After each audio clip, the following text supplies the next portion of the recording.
love a mystery. A Carlton E. Morse audio novel featuring Jack, Doc, and Reggie, specialists in crime and adventure.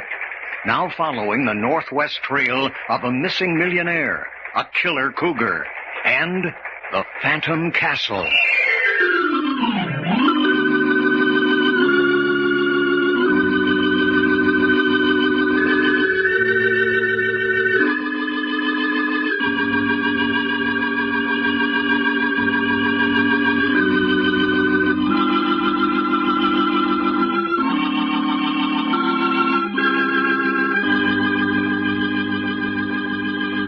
This is Fred Foy introducing Jim Harmon's presentation of Les Tremaine and Tony Clay in an original Carlton Morse thriller, The Fear That Creeps Like a Cat.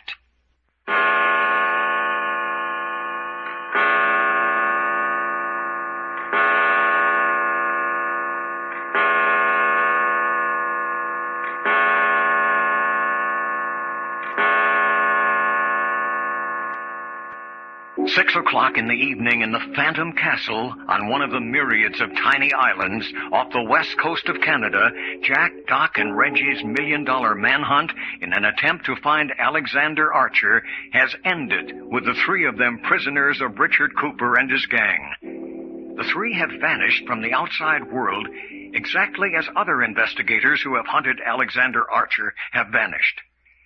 The minute they arrived, their handcuffs were struck off, and they were escorted to a huge, musty chamber that apparently is to be their quarters. It's utterly and ridiculously impossible. Hi, Jack. Well. You should all come over here and look at this. Yeah? You should come over here and look at this. Okay. What you found? Look at those windows. Yeah, all the windows is barred just the same way. I don't mean the bars. Look at the architecture, how they're built. What you mean? What I know about architecture? Well, I don't know very much myself. But if this castle isn't typically Russian architecture of the early 1700s... Huh? When did you say? I said early 1700s. Yeah, that's what I thought. What was the Russians doing over here off the coast of Canada in 1700? How do I know? Besides, it wasn't Canada in those days. Yeah, it wasn't nothing in 1700. I mean, nothing but red Indian. That's right. So why would Russians go and build a big castle like this here? I don't know. Where's Reggie? I don't know. Hi, Reggie. Hello there. Where you at? Coming. He's a-coming. You know, Jack? Listen, Doc. Huh? Listen how Reggie's footsteps ring. Just walking naturally. Yeah. Should be hard sneaking up on a fella in here. These great chambers that do it. Jack, this is really amazing, this place. Jack was just saying this was built back in 1700. Well, it's certainly been redone since then. Everything but sitz baths and electric lights. Yeah, they got vent outlets here for hot air furnaces. Wonder why they didn't put in electricity as long as they was going modern on everything else. Hey, what was that? One of Richard Cooper's pet cougars. Enough to chill your marrow. Well, apparently he has them penned up all over the island, so we'll probably hear a great deal of them. You know, I'm getting so I can't stand mountain lions. Every time I even mention him around Cooper, he slaps another gag in my mouth. Which brings up something I want to talk about. Yeah? Why is Cooper so touchy about his pet cougars? No, it's about you I want to talk. About me? Yes. Doc, you've antagonized Cooper to the point where you're in real danger. No more danger than you two, am I? More immediate danger. You heard Linda Joyce whisper to me just before we were brought in here. That we were safe so long as we amused Cooper. Exactly. Well, Doc, you've annoyed him from the start. So whatever danger there is, you're facing it first. What kind of danger? Oh, what's he going to do? Shoot me? Stab me in the back? If I had some idea... No. We're not entirely blind to what's going on. What you mean? What one thing stands out above everything else? Absolute isolation from the world. Mountain lion? You're both right. And there you are. Huh. I don't get it.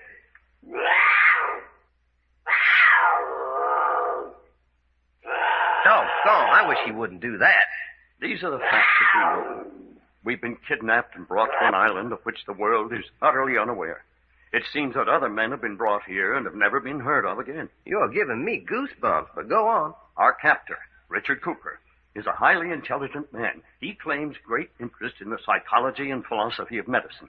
He has numerous mountain lions in cages about which he maintains the strictest secrecy. Yeah, we know all that, Jack, but What's that got to do with me? What's my danger? I think he gave a clue to it last night at the halfway cabin. Huh? Clue to what's going to happen to me? Yes. You remember him wanting you to play a hand of poker? Yeah? And if you lost, you were to lend yourself to an experiment for the advancement of science? Hey. But look here, Jack. You mean Cooper is using these mountain lions for scientific research? Well, you can see for yourself that they're an important part of Cooper's life, if he's a scientist. And you think he wants to mess me into his cougar experiments? Doc, I really don't know. I'm supposing something like holding a stopwatch to see how long it takes a hungry cougar to chaw up and swallow a red-headed fella from Texas. He wants to give me one of them big cat's brains so I'll go around yowling and spitting. Doc, cut it out. Well, you brought the subject up. Said Cooper wants me for an experiment. No, Doc. You don't think I'm looking forward to having Cooper whittle on me, do you? Will you take it easy and listen, Doc? We're all in the same boat. Whatever is in store for you is probably in store for us at a later date. That's a comfort. That is, unless we can find some way of fighting our way out of it. But we couldn't break out of here, Jack. Not if we had pickaxes and 20 years to do it in. Not if you had 30 years. Hey! Cooper! Hey, Cooper. Where'd you pop up from? Oh, does it matter? I'm here. I saw you come in. Silly trapdoor business. Yes, Packard. I didn't suppose you'd be impressed. What do you want? Why, you're my guests. I came up to bring you down to our evening meal. You mean we're free to descend the stairs and sit down to your table free men? Oh, of course. Dear, what did you expect of this place? I reckon you'd throw some scrappings through the bars for us. Long, if I allow you at my table, I must ask you to keep quiet. Now, what have I said? I simply despise hearing your voice. Well, I'll be an overfed hipponocerous. Doc.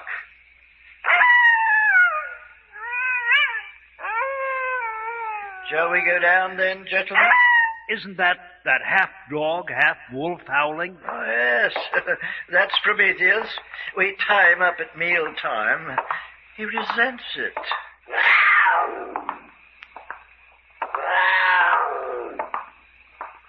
That wasn't your wolf, Doc. Oh, no, that wasn't Prometheus. Wait a moment while I unlocked his door.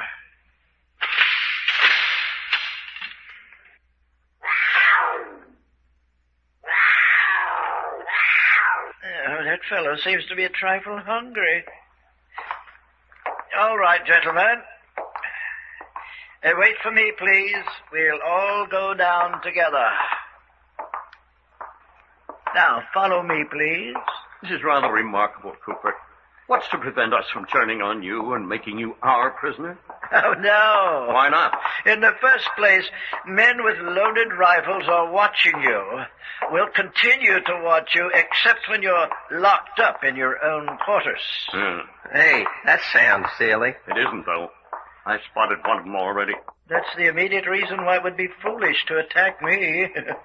Now then, gentlemen, down these stairs, if you please. Like a doggone palace. The next reason for restraining yourselves is that you could not get out of this castle if you were free to try. Why not? There's a deep moat completely encircling the castle. The only means of exit is the drawbridge by which we arrive. All right, then we'd use the drawbridge. No. No, you'd never do that. Why not? No. Don't ask me to expand on the reason. My little secret, if you will. But I assure you, you'll never use the drawbridge without my consent. Well, that was a doggone lot of marble steps, if you ask me. Yes, that's all of them. Now, this way into the dinner hall. I think Linda has a throw rug or two in her quarters. That's all. Beautiful old tile floors. Why should they be covered? But don't you get a little tired of the click and clatter of feet? All the servants wear rubber soles. You won't hear them. Here we are. Well, what you know. Looks like we're gonna eat anyway. Yes. Now, if you'll arrange yourselves around the board. Packard, on my right, please. Just pull out the benches and be seated. There now. Go right ahead. Oh, you'll find the soup delicious. Just smell that, will you, Reggie? Quite. Eat heartily. I'd like to see that. And while you're so doing, I'll return to the matter of your escape. Yes, do. Even if you were free of the castle and loose on the island, you'd not get away. You think not, huh? I know. It's been tried before. Numerous times before. What stopped them? The reef that completely encircles the island. A boat would be dashed to pieces. A swimmer would meet the same fate. But see here, Cooper. Your man Frank brought us through in the launch. Oh, yes, there's one place at high tide, but I defy you to find it. Well, I bet you I could come pretty close to it if I had to. Pretty close is not close enough. It's certain death, and I'm warning you against trying it. Cooper, this castle, is it as old as it appears to be?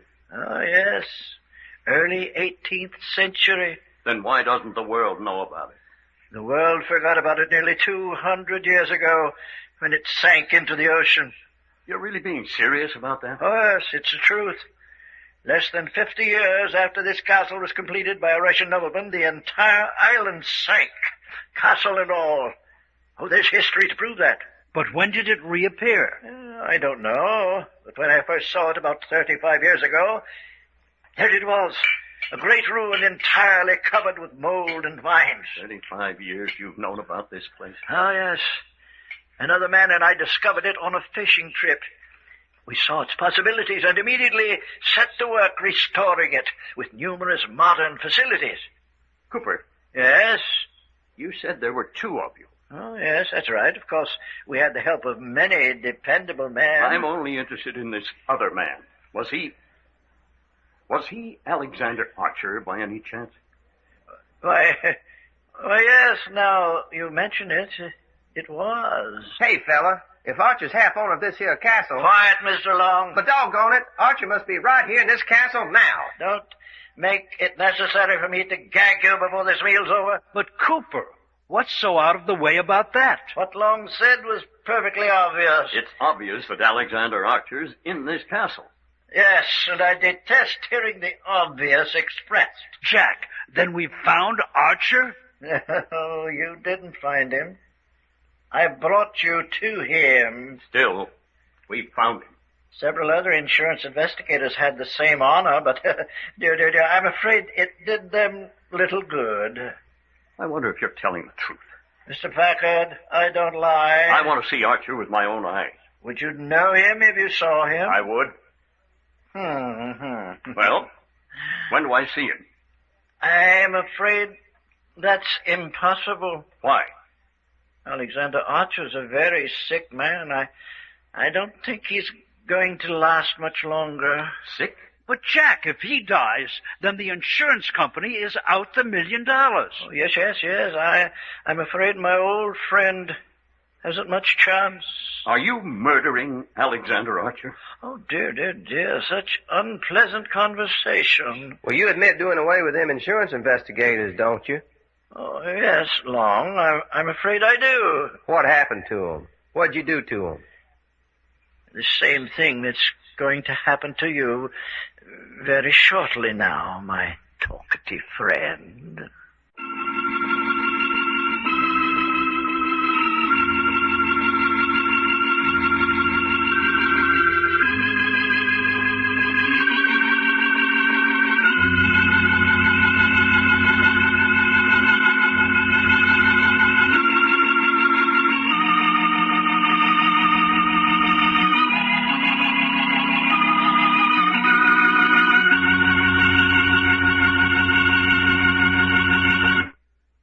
The adventures of Jack, Doc, and Reggie have come to you in I Love a Mystery.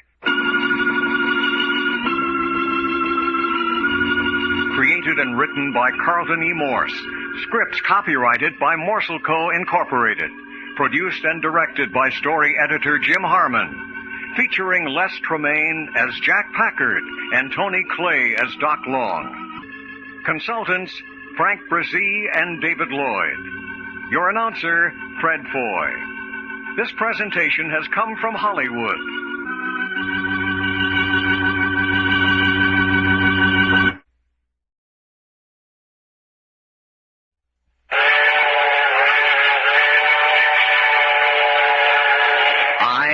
Love Mystery.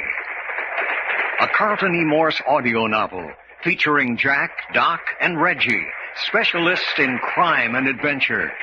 Now following the northwest trail of a missing millionaire, a killer cougar, and the Phantom Castle.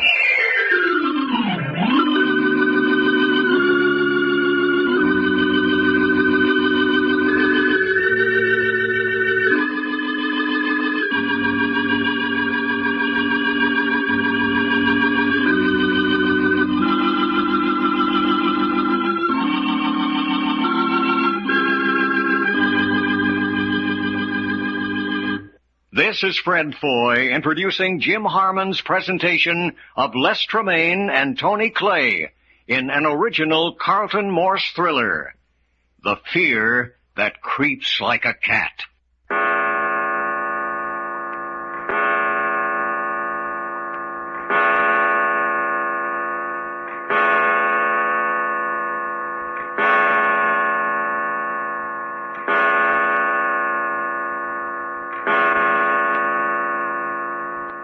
7 o'clock at night in the great reception room of the Phantom Castle on an unidentified island somewhere off the west coast of Canada, Jack, Doc, and Reggie are prisoners of Richard Cooper. Here are the essential facts. The castle, built in 1700 by the Russians, sank with the island only to emerge from the sea some 150 years later. It was found and restored by Richard Cooper and Alexander Archer, unbeknownst to the world. About the island is a vicious reef, preventing any ship from approaching and anyone on the island from escaping. Immediately about the castle is a deep moat of swift water, so that the castle stands on a tiny island within the main island. And here, within these great rooms, the three comrades are prisoners. Doc is in particular danger, because he is disliked by Cooper, and whom Cooper dislikes, he destroys.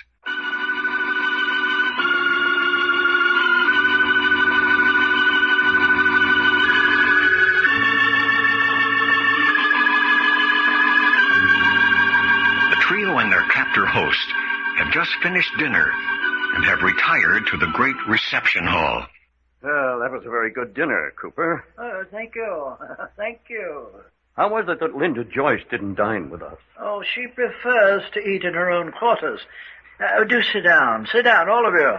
Make yourselves comfortable. Look here, did I see you just now press a button? That's right. But that means electricity. Oh, yes, yes. We have our own power plant.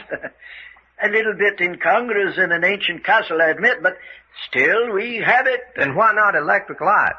What's that? You say you got electricity. Why don't you have some electric lights then instead of these here smelly old oil lamps? I beg your pardon. They are not in the least smelly. Well, that's what my mama always used to say down in Texas. She used to say, darn a smelly, smoky old lamp anyway. I prefer the old-fashioned virtues myself. You consider the oil lamp an old-fashioned virtue? I most certainly do. Oh, yes. Just one thought, gentlemen. Prometheus. I say, that brute of a wolf dog. On guard, Prometheus. Just in case any of you might take it into your heads that you can avoid my hospitality. I won't be long. What's he mean he won't be long? Where's he going? I say, I wish that bloody beast would stop grinning in this direction. Prometheus? That's no grin. That's a leer. Keep looking at me with those bloodshot eyes, fangs like a bear. Yeah, more wolf than dog, if you ask me. That bell he wears on his collar is a fine bit of irony in itself. Well, gentlemen, I haven't been any longer than necessary. I hope you haven't been bored. Oh, not in the least. Hi, Frankie. Old sippy cat. Never mind the bouquet. Frankie? Yeah, Mr. Cooper. You have the handcuffs? Handcuffs? Hey. Yeah, here they are, Mr. Cooper. Oh, yes, yes, very good. Now, Mr. Packard, if you'll lay your wrists along the arm of the chair. What's the idea, Cooper? On guard, Prometheus. What's the matter with you, Cooper? Tell that wolf to lie down. Yeah, Prometheus stands ready until you're all handcuffed to your chairs. But that's ridiculous. You've shown us that we can't get out of the castle, let alone off the island. That's right. Then why handcuff us to our chairs? In due time, Mr. Packard, in due time. Your wrists, please. I refuse to be handcuffed. Frankie? Yeah. Why, you low down... Doc, don't move. Look at that dog. Good thing you didn't move, Mr. Long. Prometheus would have been at your throat. Yeah, doggone. Oh, yes. Well, thank you, Frankie. That's the second dirty blow you've given me, Frankie, my boy. Packard the pachyderm, they call me. Never forgets an injury. Now then, Mr. York. Doc and I could give him a bit of a battle. With that wolf standing over Doc. Yeah, one whiff of his breath makes me weak at the knees. But at least we've got a fighting chance. No use, Reggie. Save it. That's good advice, young man. Good advice. Now, the other arm. That's it. Valley well don't like it. I can tell you that. All right, Prometheus. It's okay. Lie down. Now then, Frankie, bring that table with the lamp on it over here. Yeah, sure. Table, huh? Oh, yeah. Hey, ain't you going to handcuff me the same way as you done Jack and Reggie?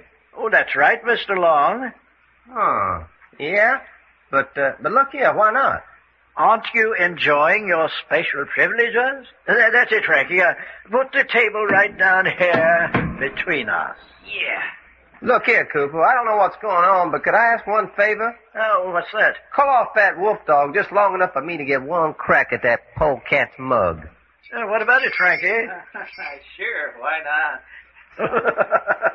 Go ahead, Mr. Long. Nothing's holding you back. You mean that? You won't stick that wolf on me? Oh, I promise. That's all I want to know. Here I come. Well, come on. What's all this chatterboxing for?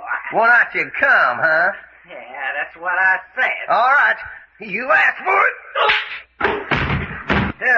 Frankie, get to your feet. Get to your feet, you hear? How the heck's he going to get to his feet when he's sleeping like a baby? I say, Doc, good work. Well, what you think I was doing? Waltzing with him?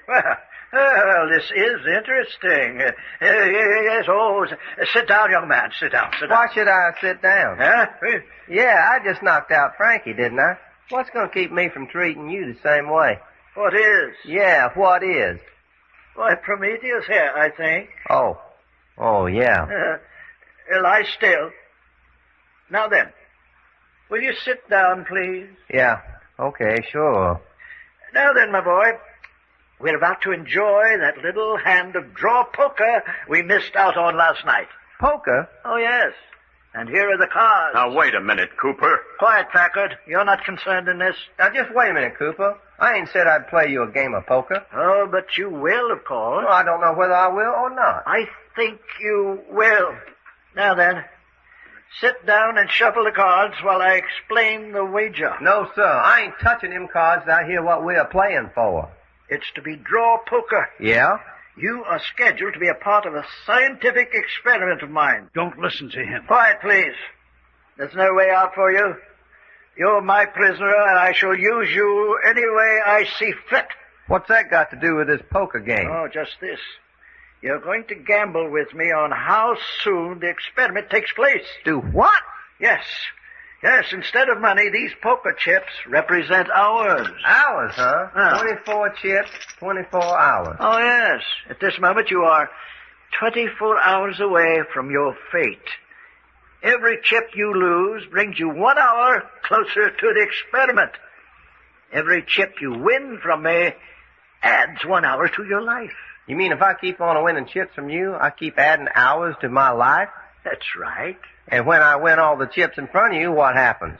Oh, I'm the banker. I can keep on losing chips as long as it suits my humor. Well, what's we are waiting for?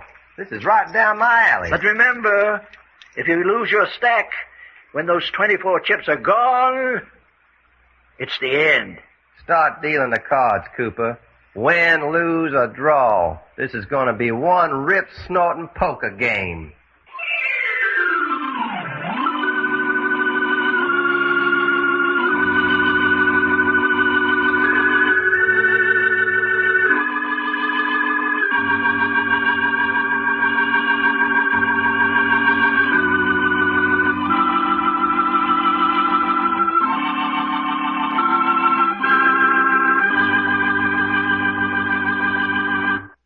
The adventures of Jack, Doc, and Reggie have come to you in I Love a Mystery. Created and written by Carlton E. Morse. Scripts copyrighted by Morse Co. Incorporated. Produced and directed by story editor Jim Harmon. Featuring Les Tremaine as Jack Packard and Tony Clay as Doc Long. Consultants, Frank Brzee and David Lloyd. Your announcer, Fred Foy. This presentation has come from Hollywood.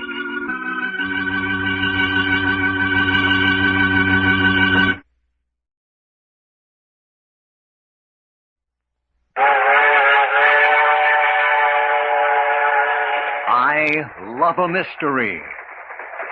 A Carlton E. Morse audio novel featuring Jack, Doc, and Reggie, specialists in crime and adventure. Now following the northwest trail of a missing millionaire, a killer cougar, and the Phantom Castle.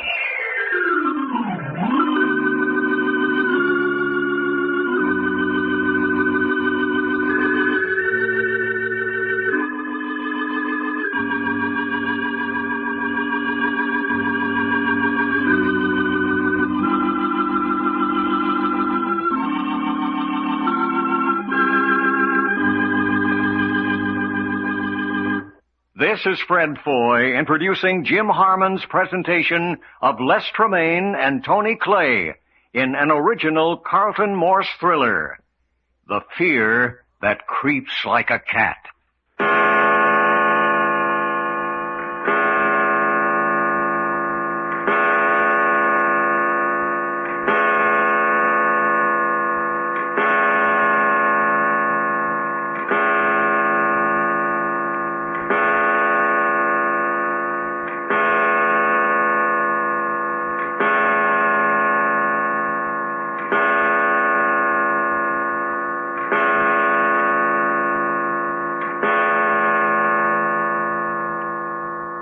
12 o'clock midnight in the Phantom Castle on an unidentified island somewhere off the west coast of Canada. Jack, Doc, and Reggie are the prisoners of Richard Cooper, who has hindered their search for Alexander Archer from the beginning. Now that he has brought the three comrades to this ancient island castle, they have found out the following. Alexander Archer himself is apparently a prisoner in the castle also, and at the moment very ill. That no one brought to this island by Cooper has ever left alive. That Cooper, besides being interested in keeping the outside world from finding Archer, is engrossed in some kind of scientific problems which have to do with experimenting with mountain lions and human beings. And finally, that Cooper enjoys playing with his victims as a cat enjoys playing with a mouse. Witness the manner in which he is working on the nerves and emotions of the three comrades.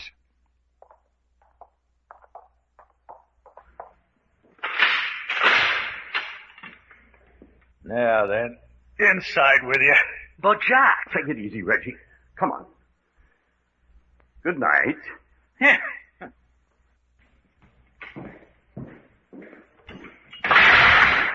Well, here we are, Reggie. Back upstairs in our own special dungeon. Hardly call this a dungeon, though. 3 or 4 rooms as big as barns with all modern conveniences. But what about Doc? Well, what about him? He's downstairs playing poker with Cooper. But it doesn't make sense. Nothing makes sense around here. Why did he keep us chained to our chairs down there from 8 until midnight while he and Doc played poker? I don't know. And why did he suddenly decide he didn't want us about anymore? Why did he order Frankie to bring us back up here to our rooms while he and Doc went on playing poker? I don't know that either. I don't know what's the matter with me, Jack, but I'm afraid. What of? I don't know. If I could only find out, if I only knew. But you sense it, Jack, don't you? Yes, of course. There's real, actual danger here. That's the reason we can't afford to lose our heads. I don't know what's the matter. I've never felt like this before in my life. A sort of a creeping horror. Come on over here. Sit down on the bed. Go ahead. Sit up. Quite. Now then, let's try to get to the bottom of this thing. There's reason behind what's going on here. A sinister reason, perhaps, but nevertheless a good, sound reason. Of course. We started out in search of Alexander Archer, and this is Cooper's way of stopping us. No. It's more than that.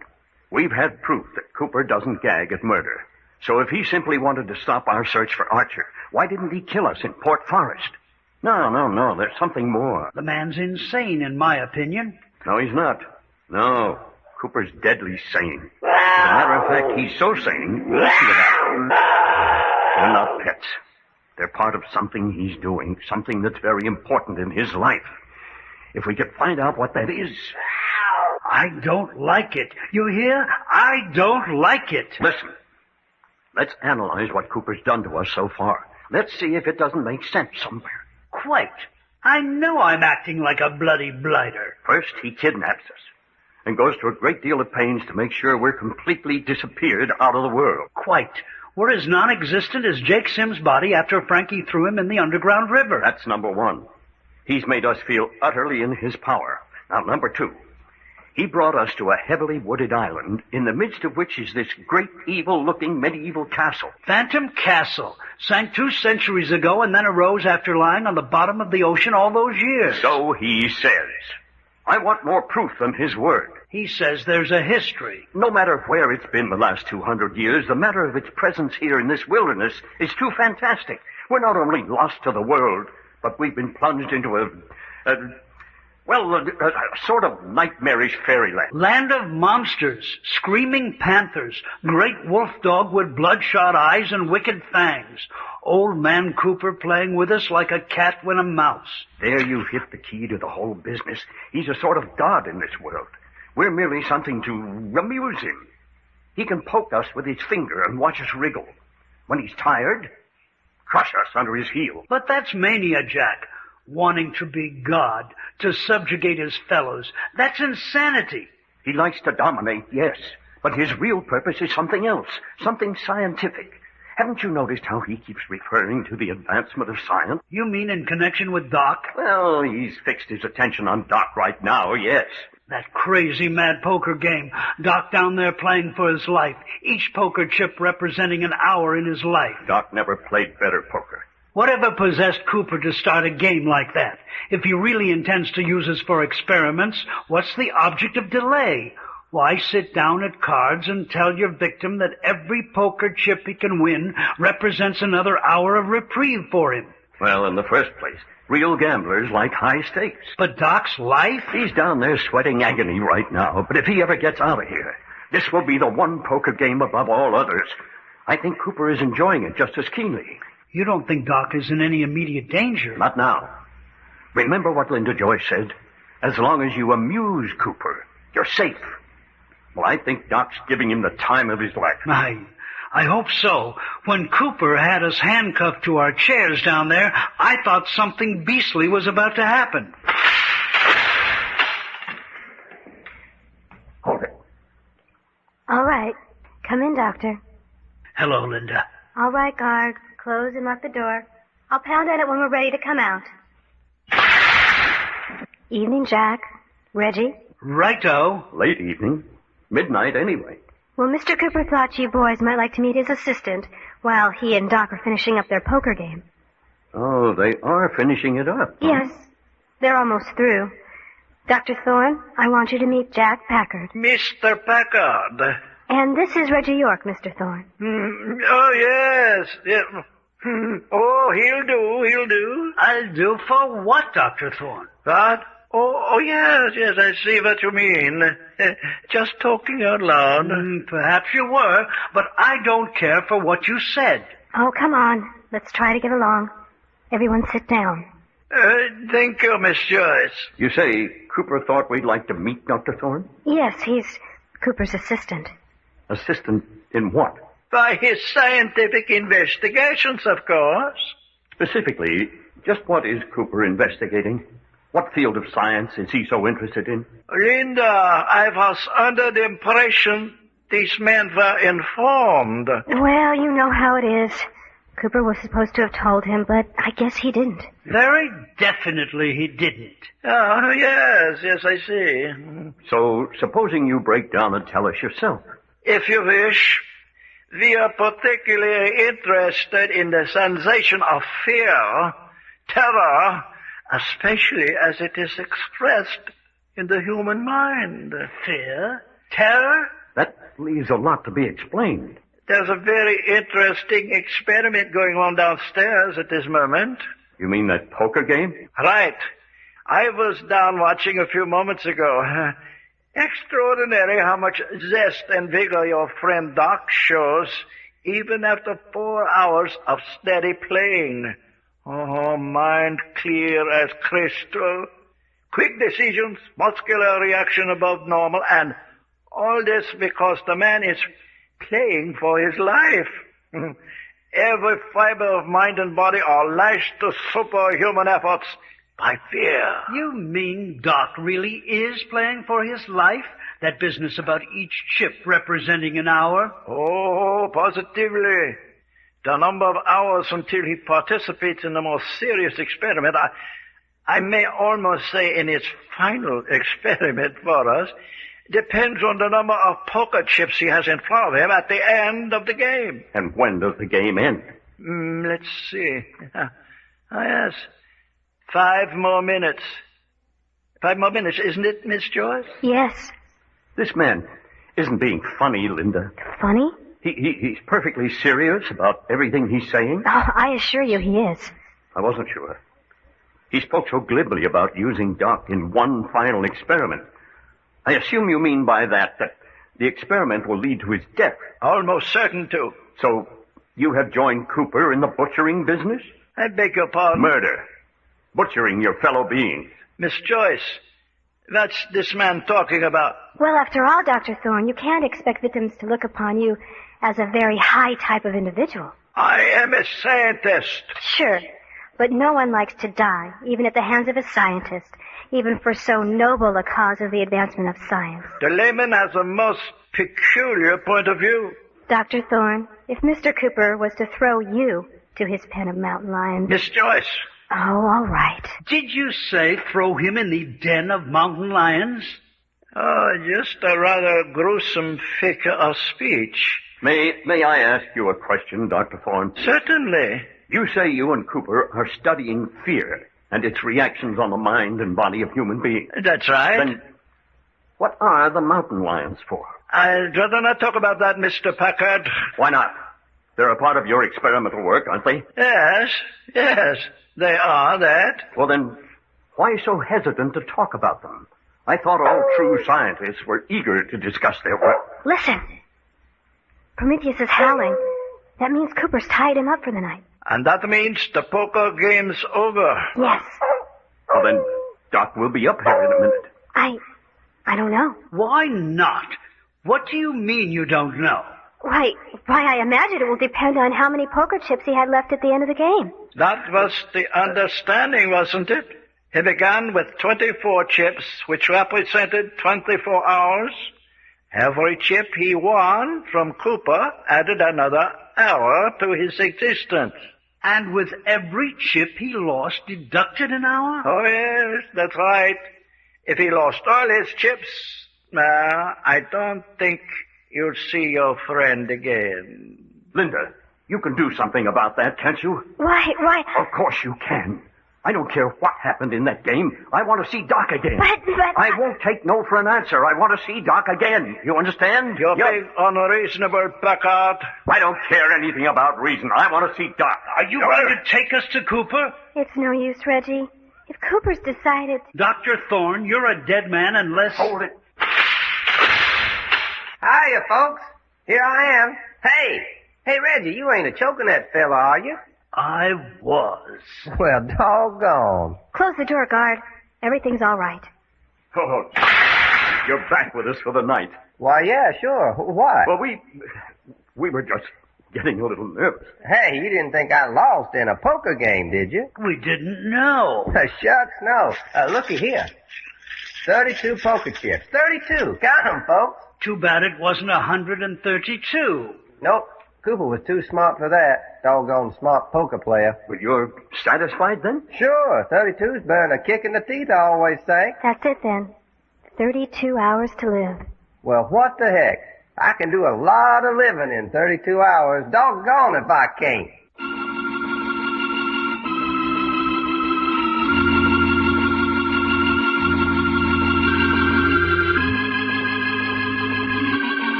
The adventures of Jack, Doc, and Reggie have come to you in I Love a Mystery. Created and written by Carlton E. Morse. Scripts copyrighted by Morse Co. Incorporated. Produced and directed by story editor Jim Harmon. Featuring Les Tremaine as Jack Packard and Tony Clay as Doc Long. Consultants Frank Brzee and David Lloyd. Your announcer, Fred Foy. This presentation has come from Hollywood.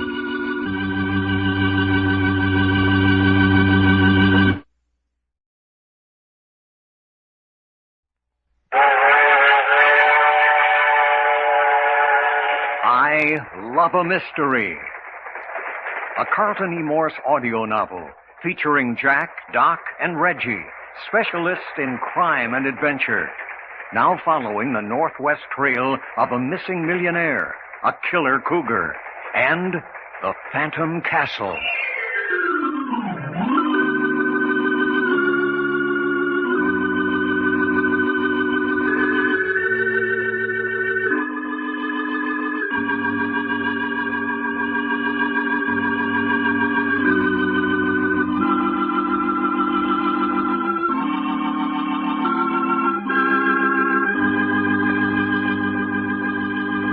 This is Fred Foy introducing Jim Harmon's presentation of Les Tremaine and Tony Clay in an original Carlton Morse thriller, The Fear That Creeps Like a Cat.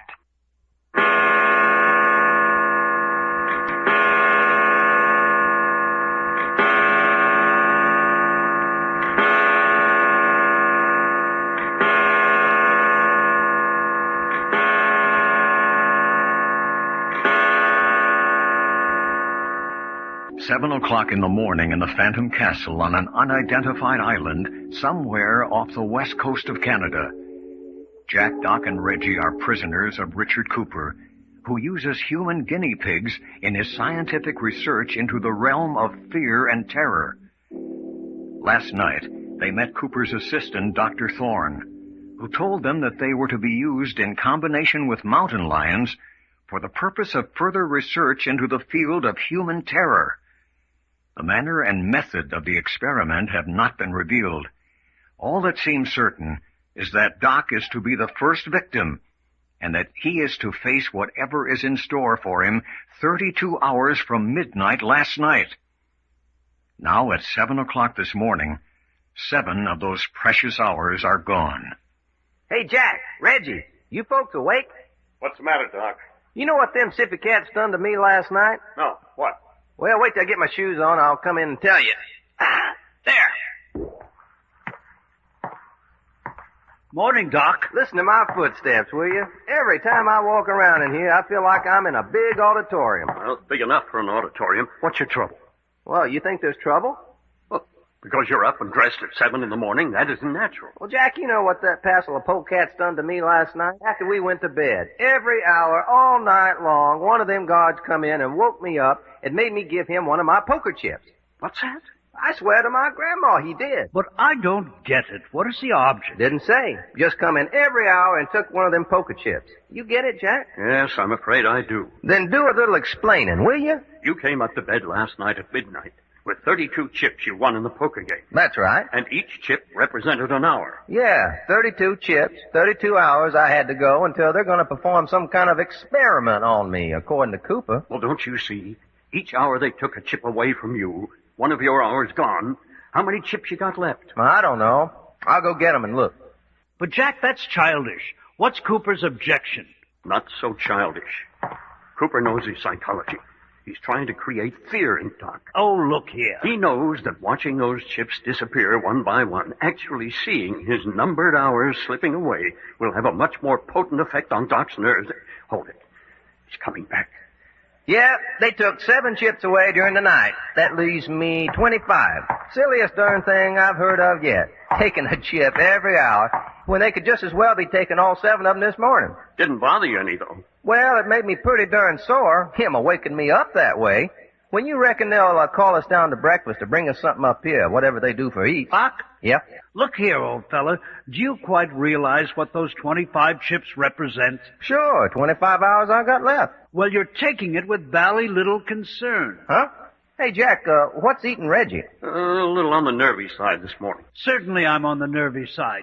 I didn't sleep well, and if you ask me, I think it's time we got out of this place. No. Yes, I do. Well, how do you suggest we go about it? I don't care. Let's do something. Oh, shucks now, Reggie. Don't you getting all upset and stuff. And as for you, Doc, you're crazy as the rest of these bally maniacs around here. Yeah. Hold us, son. Well, you are. Playing poker for your life, and then accepting the outcome as though you were paying off with toothpicks. Reggie, you're in exactly the frame of mind Cooper was hoping for. I don't care. You're playing right into his hands. He's interested in the fear complexes. Now, if you work up a good crop of hysteria, you're liable to be the next experiment instead of Doc here. Yeah, and we can't have that, Reggie. All right, let them. I'm ready for any bloody experiment they can work up. Reggie, you're going to give us trouble. Cooper's interested in scaring his man. If Doc doesn't scare, he hasn't got any experiment. You're not afraid, Doc. Well, up to now, I ain't seen nothing to be scared of. But the whole bally atmosphere of this place. Sure, it smells like some decayed slaughterhouse. But what the heck? The beds are good, food ain't bad. Those chips they keep taking from you. The hours growing shorter. Just plain silly. Well, if Doc isn't concerned, I don't know why I should be. Now you're talking. You're kind of on the young side yet. When you've done as much waiting for the worst to happen as me and Jack has done, well... I suppose I look pretty silly to you, too. You're doing all right. Besides, son, looky, 25 whole hours to go. Well, heck, that's practically a whole lifetime. More things can happen in the next 25 hours than you could write in a dozen books. Quite. Well, look now. If everybody's dressed and everything, how about us kicking up a fuss and see if we can get something to eat? Just a minute first, Doc. Reggie, do you give us your word About what, Jack? that you won't in any way give Cooper the idea that you're frightened? If you say so. I do say so. It's important. Righto. All right, then. Let's see what... Hey, here's somebody.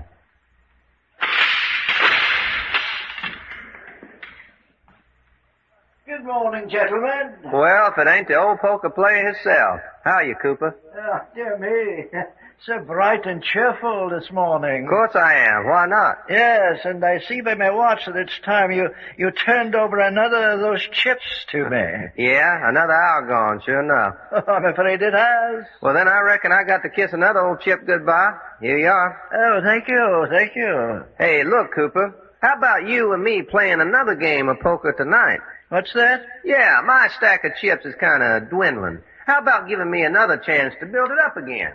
No. I'm afraid not. No, huh? No, couldn't do that. You're much too good a poker player. Oh, so you admit I'm too good for you. Well, you were last night. I was lucky to keep your pile down to 32 chips. Your problem in psychology isn't working out very well, is it, Cooper? Hackard, I was wondering whether you weren't going to speak to me this morning. I said your problem in psychology. Yes, I heard you. Doc's got a lot of weaknesses, but one of them isn't an overactive imagination. Yes, I'm beginning to find that out. What you mean I ain't got no imagination? In this case, it's to your advantage, Doc. Yeah? Yes. If you were highly imaginative, you should be in a sweat of fear about now, with all the hocus-pocus Cooper here is set up to work on you. Yeah? Doggone, Cooper, that's a shame, wasting all your time like this. No, don't mind me. If I could find a man with a complete lack of fear, I haven't done so badly. It will make an interesting note in the appendix of my treatise. Huh? What's he saying?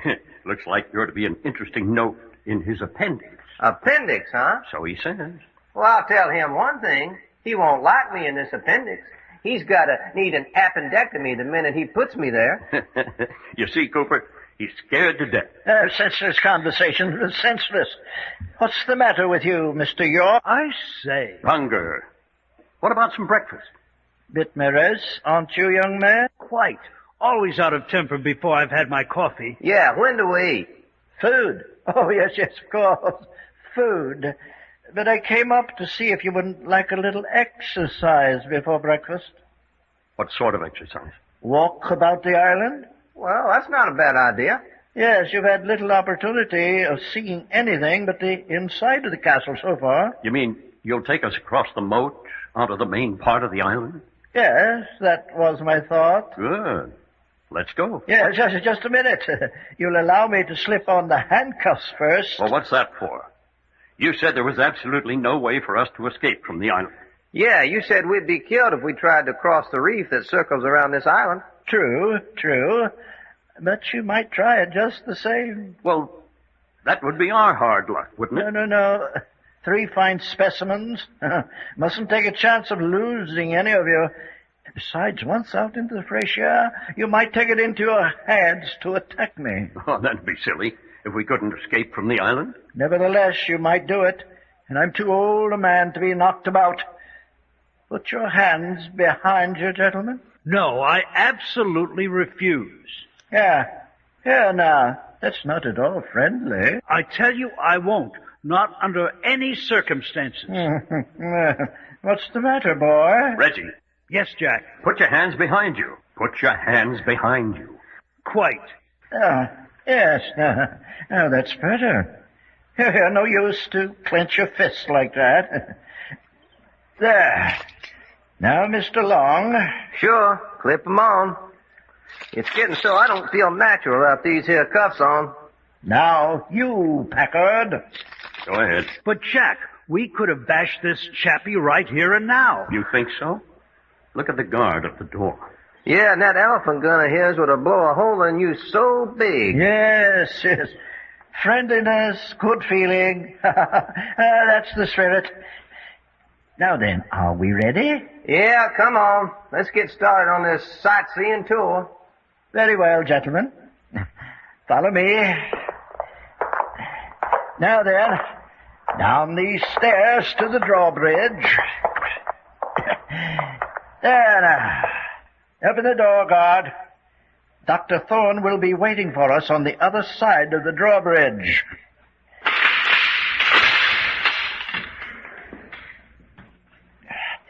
Follow me, please.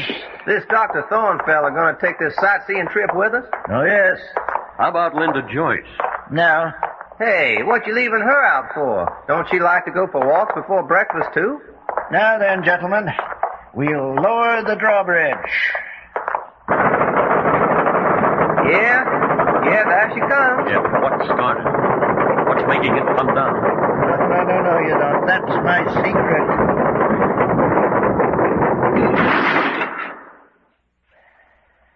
There now, we can cross. Doggone, crossing the drawbridge out of a honest-to-goodness castle. Wonder how many other folks in our generation's done that. Interesting, huh? Huh, Reggie? I suppose so. Hey, Reg, snap out of it. No, let me alone. Okay, fella. There now. That brings us across. And there is Dr. Thorne waiting for us. Yeah. Hey, look, Cooper, I just happened to think of something. Well, You didn't answer my question a while ago. didn't I? No. I asked you if that Linda Joyce gal would like to walk with us. Yes, I know you did. Well, wouldn't you? Young man, I'm afraid you'll see very little of Linda Joyce in the future. What do you mean by that, Cooper? I've just discovered an interesting fact about Linda. Yeah? What? That young woman got into my good graces for no other purpose than to discover the whereabouts of Alexander Archer. Alexander Archer? You mean Linda's on our side? She was hunting Archie, too? Yes. Too bad, too. A very beautiful young woman. What you mean, too bad? Too bad for her. Excellent for me. Women make wonderful specimens for my work in fear hysteria. Yes. Wonderful specimens.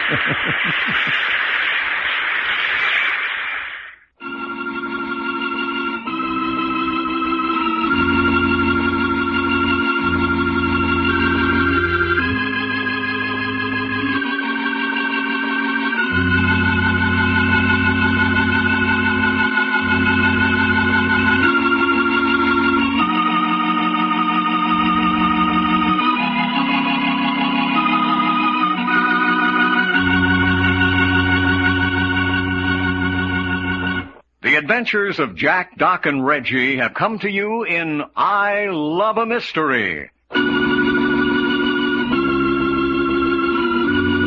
Created and written by Carlton E. Morse. Script copyrighted by Morse Co. Incorporated.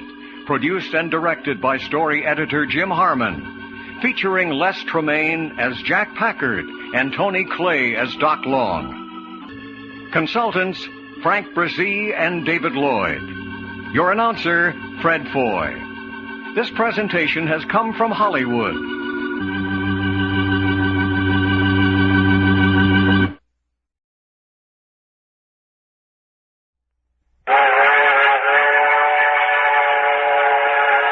I Love a Mystery. A Carlton E. Morse audio novel featuring Jack, Doc, and Reggie, specialists in crime and adventure. Now following the Northwest trail of a missing millionaire, a killer cougar, and the Phantom Castle.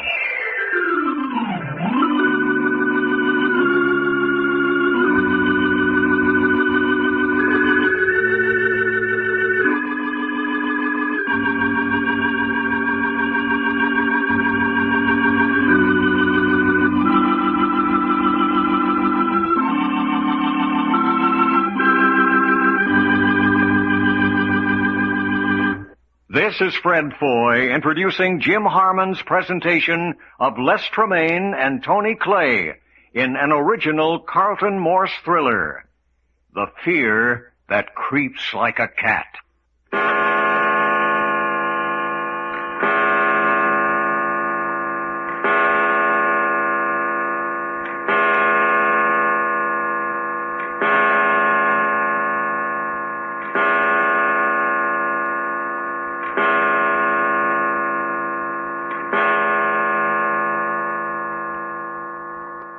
8 o'clock in the morning on a tiny, unidentified island somewhere off the west coast of Canada. Last night, Doc won 32 chips from his captor, Richard Cooper, which represent the number of hours remaining to him before Cooper performs some mysterious experiment on him in his study of fear and fear reactions. Every hour, Cooper takes another chip from him, so that at 8 o'clock this morning, he has but 24 chips left. 24 hours to live. And now at 8 o'clock, Cooper and Dr. Thorne, his assistant, have taken the three comrades, hands handcuffs behind them, out of the castle and across the drawbridge to the main part of the tiny island for a before-breakfast walk. Now then, gentlemen, we'll walk in a straight line through the woods to the shore. Anything suits us. Hey, looky, though. This is the funniest forest I've ever been in. In what way? Well, looky, there ain't a speck of brush or bushes or nothing like that anywhere you look. Yeah, it does look more like a park than a wilderness. Yeah, looky. Grass growing almost like it was planted. And look at them big trees. Ain't none of them got limbs growing lower than 20, 30 feet. Oh, dear. How you notice things. Dr. Thorne? Yes, Mr. Cooper? Will you please give our guests a dissertation on this island as we walk along? Castle Island is almost circular. The diameter is not more than a mile in any place. Not as big as I thought. No, not so large. The reason there is no low-growing bushes is that there have all been cleared out. The same with low-hanging limbs. Also, all trees of less than 3 feet in circumference have been cut out. That is the reason for the park-like effect.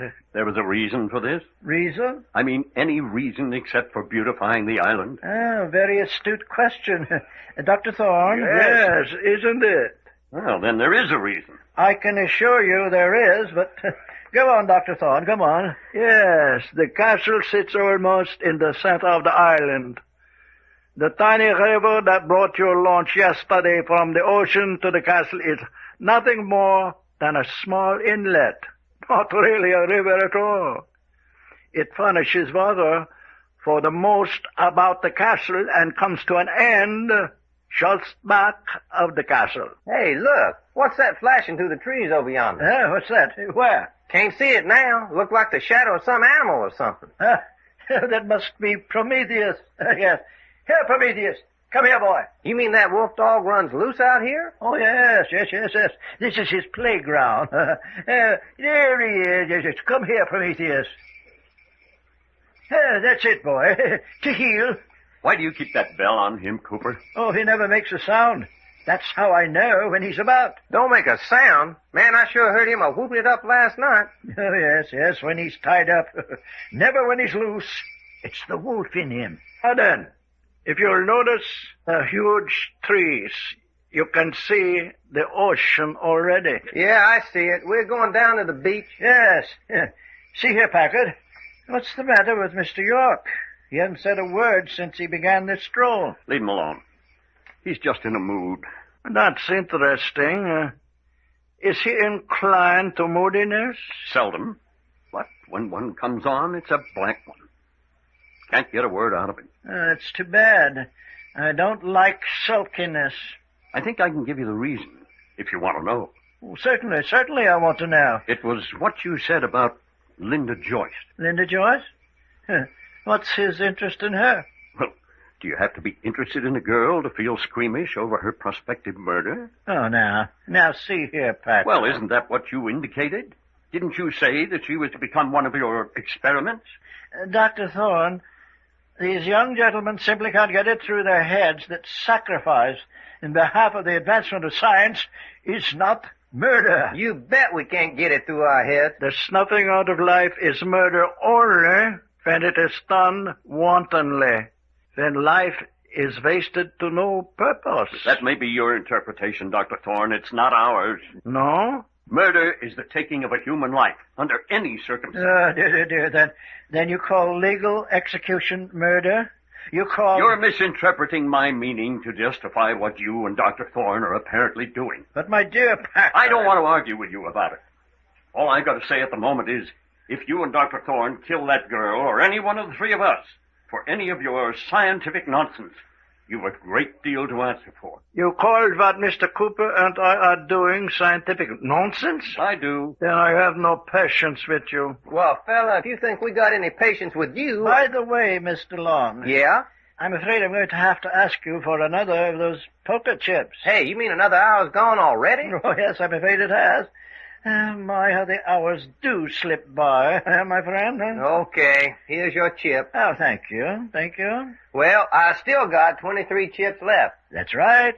23 more hours before Dr. Thorne and I can commence our experiment. I wish the heck so you'd give me some idea what this experiment is going to be. Oh, no. That would never do. Thorne, you don't look like a man who'd stand for this sort of thing. I don't follow you. You do follow me. You know that hour by hour, Cooper asked Doc here for those chips, for no reason in the world but to try to break down his morale. Oh, there's no malice behind it. No, none whatever. Simply a scientific problem, a psychological theory put into practice. A diabolical attempt to drive Doc into an hysteria of fear. Oh, no, not diabolical. A well thought out plan to stimulate terror so that we may study reaction in its progressive stages. Forget it, Jack. Shucks, I ain't no scared now, and I have been. Well, I know I've taken about all of this. I intend to. That's a silly statement. You think so? Certainly. There's nothing whatever you can do about it, so why make any pretense there is? Oh, come now. Let's not lose our tempers. We're coming down to the shore. Hey! Wait a minute! What's the matter, Doc? Doc, what's the matter? Jack! Come over here! What is it? Looky, there in the grass. Skeleton. Bones of a human being. Cooper! Thorne! Now, Packard. Cooper, what is this skeleton? Another one of your scientific experiments? Oh, dear. Dr. Thorne, I thought all evidence had been removed. Just an unattached bunch of bones laying in the grass. You know, you two men are, to my mind, a pair of the worst unhung scoundrels in history. Dr. Thorne, what happened to Mr. York? He's over there leaning against a tree, being sick. Oh, unfortunate. Very unfortunate. Dear. Shall we continue our walk? Come away, Doc. Looking won't do you any good. Yeah, I reckon. What do you suppose happened to him, though? What's he doing laying out here in the woods? I don't know. And I don't want to think about it. You suppose that's what me and Linda Joyce will be doing a couple, 3 days? Laying out here looking like that? Are they getting to you? Dr. Thorne? Yes, Mr. Cooper? Bring Mr. York along. Packard? Mr. Long? Not too fast. Don't pay any attention to it. Listen to me. Yeah, I am. Listen, Doc. That was a plant. As sure as we're on this island. A what? A plant. They deliberately brought us this way so that you'd stumble onto that skeleton. You mean they didn't murder it? I don't know about that. Perhaps they did. But they are doing everything they can to break you down. That skeleton was put there for no other purpose. Well, son, they almost succeeded that time. You feel better now? Yeah, some. Well, get hold of yourself, because there's something more in store. There is? Yeah, I don't know what. But this walk isn't just for the exercise, so watch out. What'll we do? Just go on like them bones didn't even faze us? Can you do it? Sure, why not? All right. That's the way we'll take it, then. Poor old Reggie. Yes. But it's playing it smart. He knows he can't talk without giving away the fact he's scared, so he's not saying a word. Here, boys. Huh? You talking to us, Cooper? Yes. You're taking it too fast. We'll wait for Dr. Thorne and Mr. York. Well, we're practically on the beach. There's no place else to go. Yes, well, here they are. Yes. Now then, will you explain about the beach and the reef? Hey, looky. Seagull. Yes, you see, it's low tide now. Notice that sawtooth reef of rock out there about 200 yards? What about it? That reef extends around the entire island. High or low tide, the water out there is so torturous, neither boat nor man can stand it. Yeah, I know. Cooper's already told us it would be suicide to try to get past the reef. Well, now you can see for yourself. And now, here's something else. There's a block of wood. Watch when I throw it in the surf. Hey, where'd it go? It should have floated, but it disappeared the minute it hit the water. The undertow is so vicious about this island that a man wading out to his knees would be immediately sucked under. Doggone. Why do you make such a point of it? Because I don't want to see any of you make the silly attempt of trying it. Why would we, if we knew we couldn't get across the reef anyway? In due time, Packard, in due time. What do you mean, in due time? Oh, there's a reason for everything. Everything we're telling you. All you need to know now is that it would be suicidal to step feet in that surf. You're certainly making it tough for anyone with an idea of escaping from this place. No. We haven't done that. Nature did that for us. Man, this here's sure some before breakfast walk. What else you got to show us that might whet our appetite? Yeah, well, yes. Let's go ahead.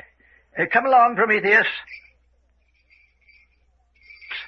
Where do we go now? Back to the woods again, only on a different route. Come on, Reg, old kid, perk up. It ain't the world that's so bad. It's just some of them skunks that inhabit it. Philosophy from that young man. Well, what about it? Nothing. Nothing at all. Go right ahead. I've been expecting you to drag that gag out again. What's the matter, Cooper? You like my conversation better than you did? As a matter of fact, I don't. But you don't need to worry. You won't be gagged anymore. 23 hours more. I can bear with that. Darn nice of you. Now then, Mr. Long. Yeah? It's to your advantage to keep your eyes open. The more you know about this island, the better off you're going to be. I don't get you, fella. Oh, well, in due time. I'm just warning you. Make yourself as familiar with every nook and cranny as is possible. You mean I'm going to be out here again? Yes, and under very different circumstances next time. Such as what? Never mind that. May I point out to you that little ravine down there? There's no place to hide or defend yourself down there. It would be a trap for you. Hey, what you talking about? And over there's a big hollow stump. Keep away from that for the same reason. Yes. Never let yourself get in a position with your back to the wall. Hey, I can't get heads and tail of what you're talking about. Can you, Jack? No, but I'm beginning to get ideas. Don't try to climb trees. It's utterly useless. As a matter of fact, your only chance is an out in the open running fight. All right, you fellas are the doctors. An out-in-the-open running fight it is. But what the heck am I going to be a-fighting? Better tell him about the little rocky precipice over to the left, Dr. Thorne. The last man who tried that... Yeah, what happened to him? Tragic. Well, ain't that a doggone shame? And I still don't know what happened to him. He died there. Cooper, I want to ask a question. Certainly. Why is it the mountain lions aren't screaming this morning? What's that? They kept up an infernal racket all night. Why are they so quiet this morning? Cougars only scream at night. I see. Yeah, that's it. In the daylight, they're as silent as Prometheus here. Creepy, slinky things. Jack, you mean... Treacherous? Oh, yes. Never trust a cougar.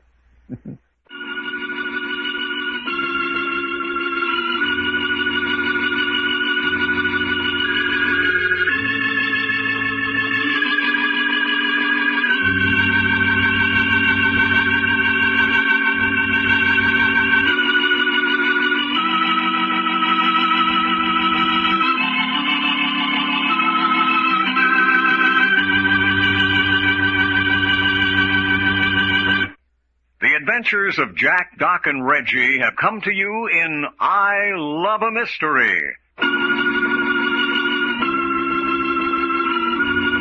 Created and written by Carlton E. Morse. Scripts copyrighted by Morse Co. Incorporated.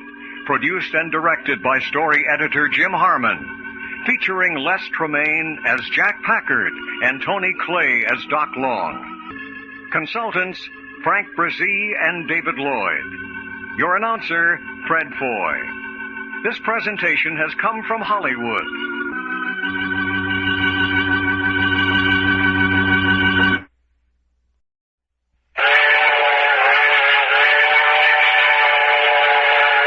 I Love a Mystery.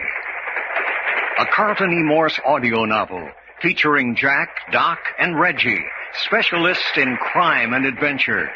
Now following the Northwest trail of a missing millionaire, a killer cougar, and the Phantom Castle.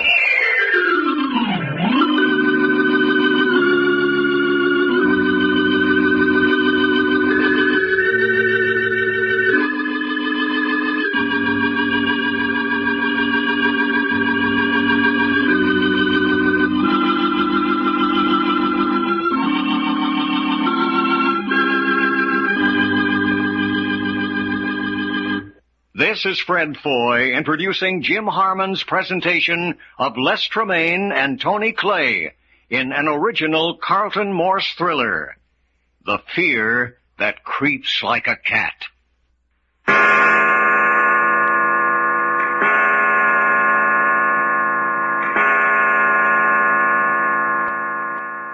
3 o'clock in the dark of the morning in the great cavernous castle on a small unidentified island somewhere off the west coast of Canada.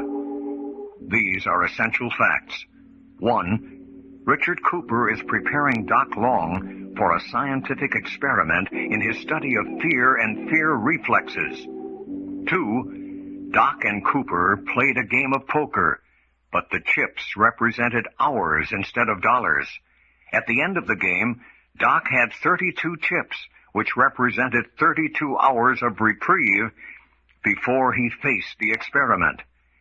Each hour since the game ended, Cooper has taken a chip from him, so that now at 3 o'clock in the morning, Doc has returned 27 chips. 27 from 32 is 5.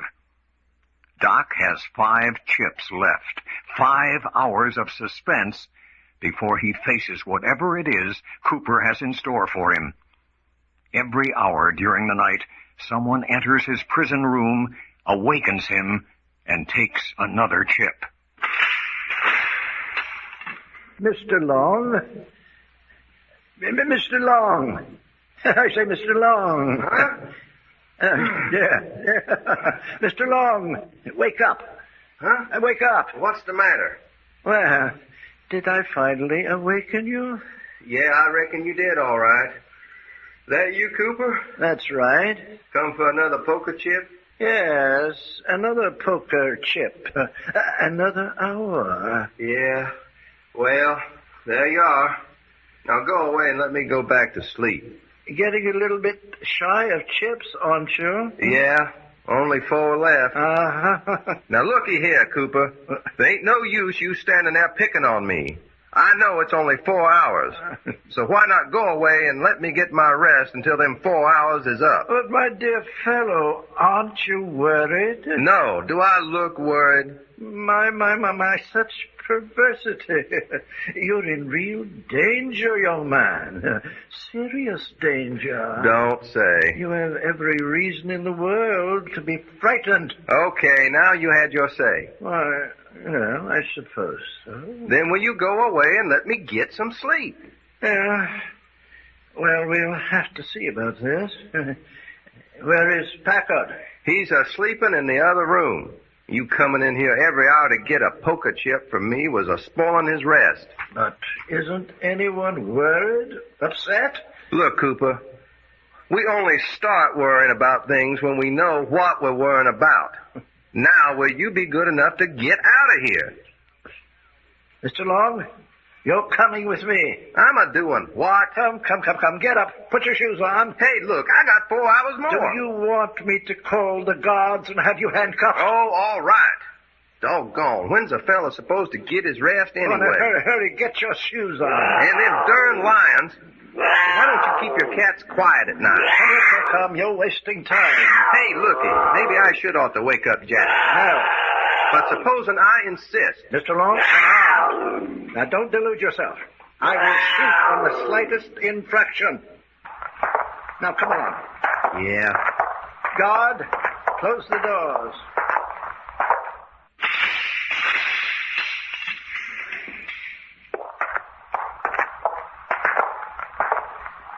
Which way now? To the right. Prometheus. Hey, that old wolf dog, where'd he come from? Been lying outside the door all the while. Come. Move along. So you not only got a gun, but you're bringing fangs along, too. Yes, of course. It seems wise. Yeah, that's right. I wouldn't in the least mind busting you. Oh, get such thoughts out of your mind. They're futile. Uh-huh. Where you are taking me at?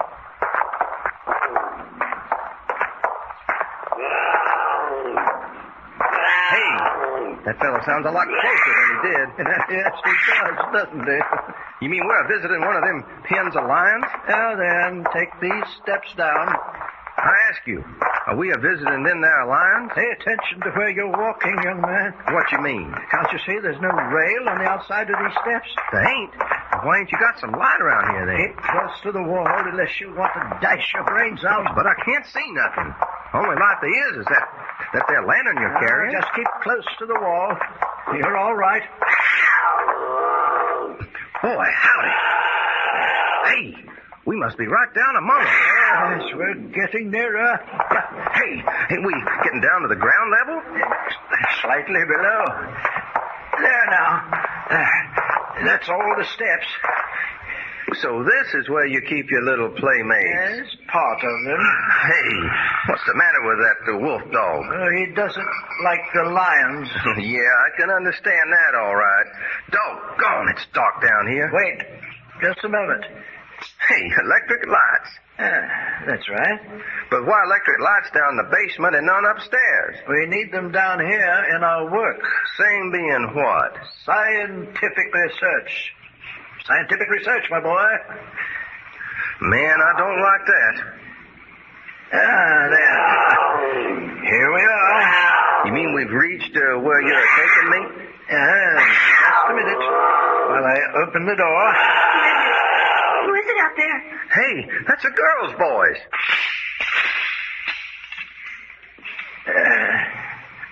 There now. Hey, Cooper, it's Linda. Yes, Mr. Long. I'm afraid it is. Hey, what's she doing down here? Oh, Mr. Cooper, let me out of here. Let me out of here. Oh, there, my dear. We've come for you. Mr. Long, will you go bring Linda out? Bring her out? Why can't she come out herself? She's chained to the wall. Why, you dadgum polecat. Here now. Take this key and go release her. You blame right, I'll go release her. Oh, Doc. Doc. Don't you worry, fella. We'll have you out of this. Hey, Cooper. Doc, he's locked you in too? Cooper, you double-dealing, two-timing skunk. My dear Mr. Long, you're so simple, it's a shame to take advantage. Good evening. Hey, he turned out the lights. You see? I don't see nothing except I'm mad enough to tear this whole castle apart. Mad? I'm scared. I'm so scared that even if I wasn't chained down... You really are chained to the wall. Yes, for 10 hours now. Well, looky, he gave me a key. Let's see if I can unlock you. Yes, if I could just move around. Yeah, here's the lock. Be just like him to give you the wrong key to raise my hopes. No, it's the right key, all right. And there you are. Really and truly? There. That feel better? I don't know. My arms and legs are so numb. Well, you just lay out here and let me get the circulation going again. Now I know how you boys felt after you've been riding horses all day. Yeah, only you didn't give us a rub down like I'm a-doing for you. I don't dare. What you mean you didn't dare? Hey, for the love of Mark. Oh, no. Hey, Linda, that thing's right down here in the room with us. I know, but it can't get to us. What you mean it can't get to us? The room's divided by iron bars. They reach from the floor to the ceiling. You mean we're on one side of the bars and that old mountain lion on the other? Yes. I've been down here with it for 10 hours. Holy cats! What for? I'm one of Cooper's experiments. Listen. Hey, what's that? What's he doing? He's been gnawing those bones over there for hours. Son of a gun. He must have teeth worse than a wolf dog. Haven't you seen one up close? No. Look, you can see his eyes. I'm close to the floor. Yeah, green and yellow. He lies there, crunching those bones and watching me. watching. Hey, let's just turn around here so we can't see him. Just plain ignore him. How can I ignore anything that's been pounding on my brain for hours? Yeah, kind of feel something creeping up my back. Wonder what kind of bones they are. I can't stand much more of this. Hey, looky. Try to forget it for a minute. I gotta talk to you. Oh, all right. What? Well, it's like this. Me and Jack and Reggie figured you was part of Cooper's gang. That's what I've been pretending. I had Cooper fooled. I've been with him for almost 4 months now. Yeah? Well, what happened? I made a mistake. You remember the other night when Jack told me that Alexander Archer was here in the castle? Yeah? Hey, I wish you had stopped that. Well, I tried to find where he was being kept. You mean you've been hunting Archer, too? Yes. I found him, too. I even got in the room where he was, but Cooper caught me. But what you doing this for? What's Archer mean to you? I'm his niece. You're related to Alexander Archer? Yes. My sister and I are his only living relatives. Sister, huh?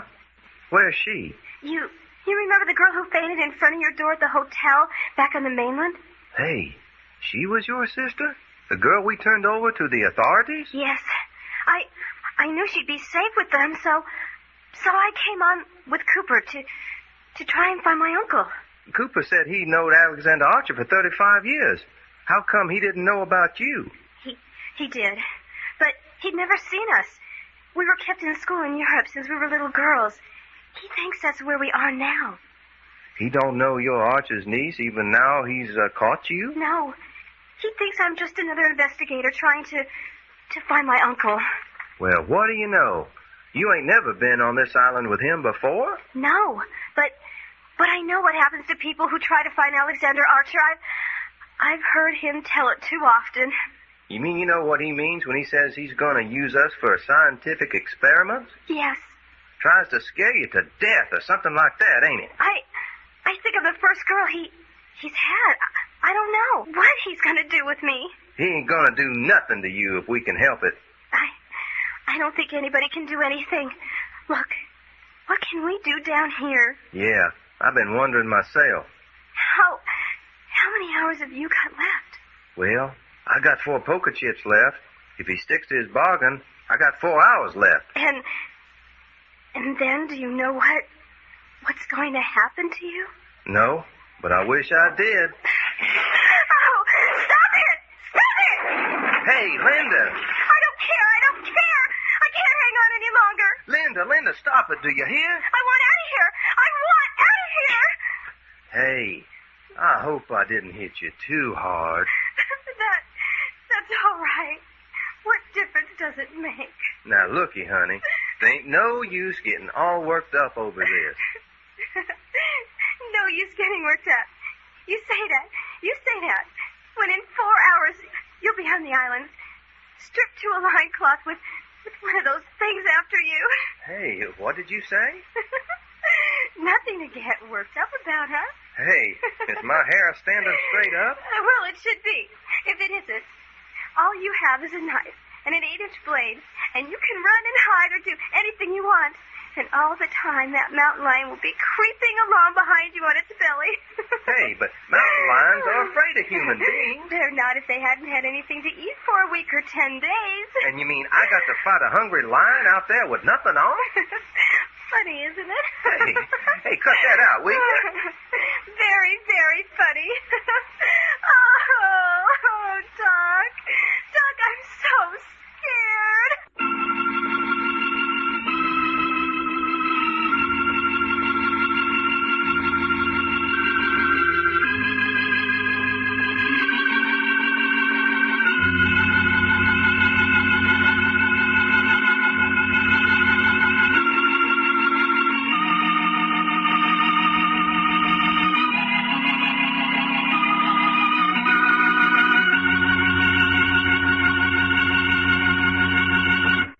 The adventures of Jack, Doc, and Reggie have come to you in I Love a Mystery.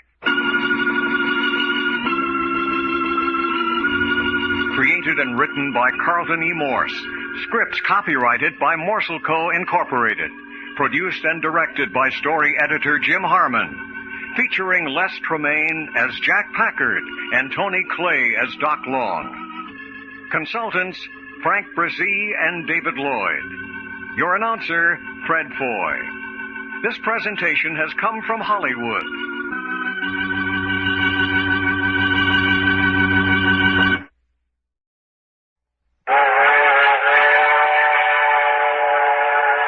I Love a Mystery. A Carlton E. Morse audio novel featuring Jack, Doc, and Reggie, specialists in crime and adventure. Now following the northwest trail of a missing millionaire, a killer cougar, and the Phantom Castle.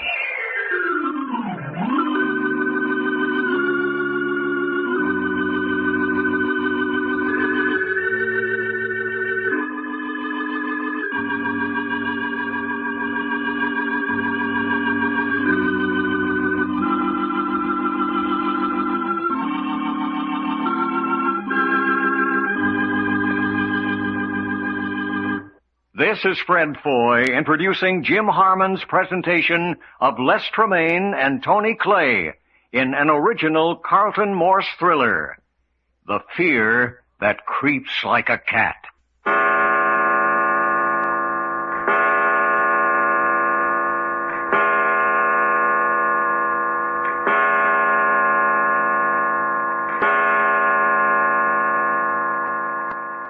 5 o'clock in the dark chill of the morning in the great gray castle on a small unidentified island somewhere off the west coast of Canada.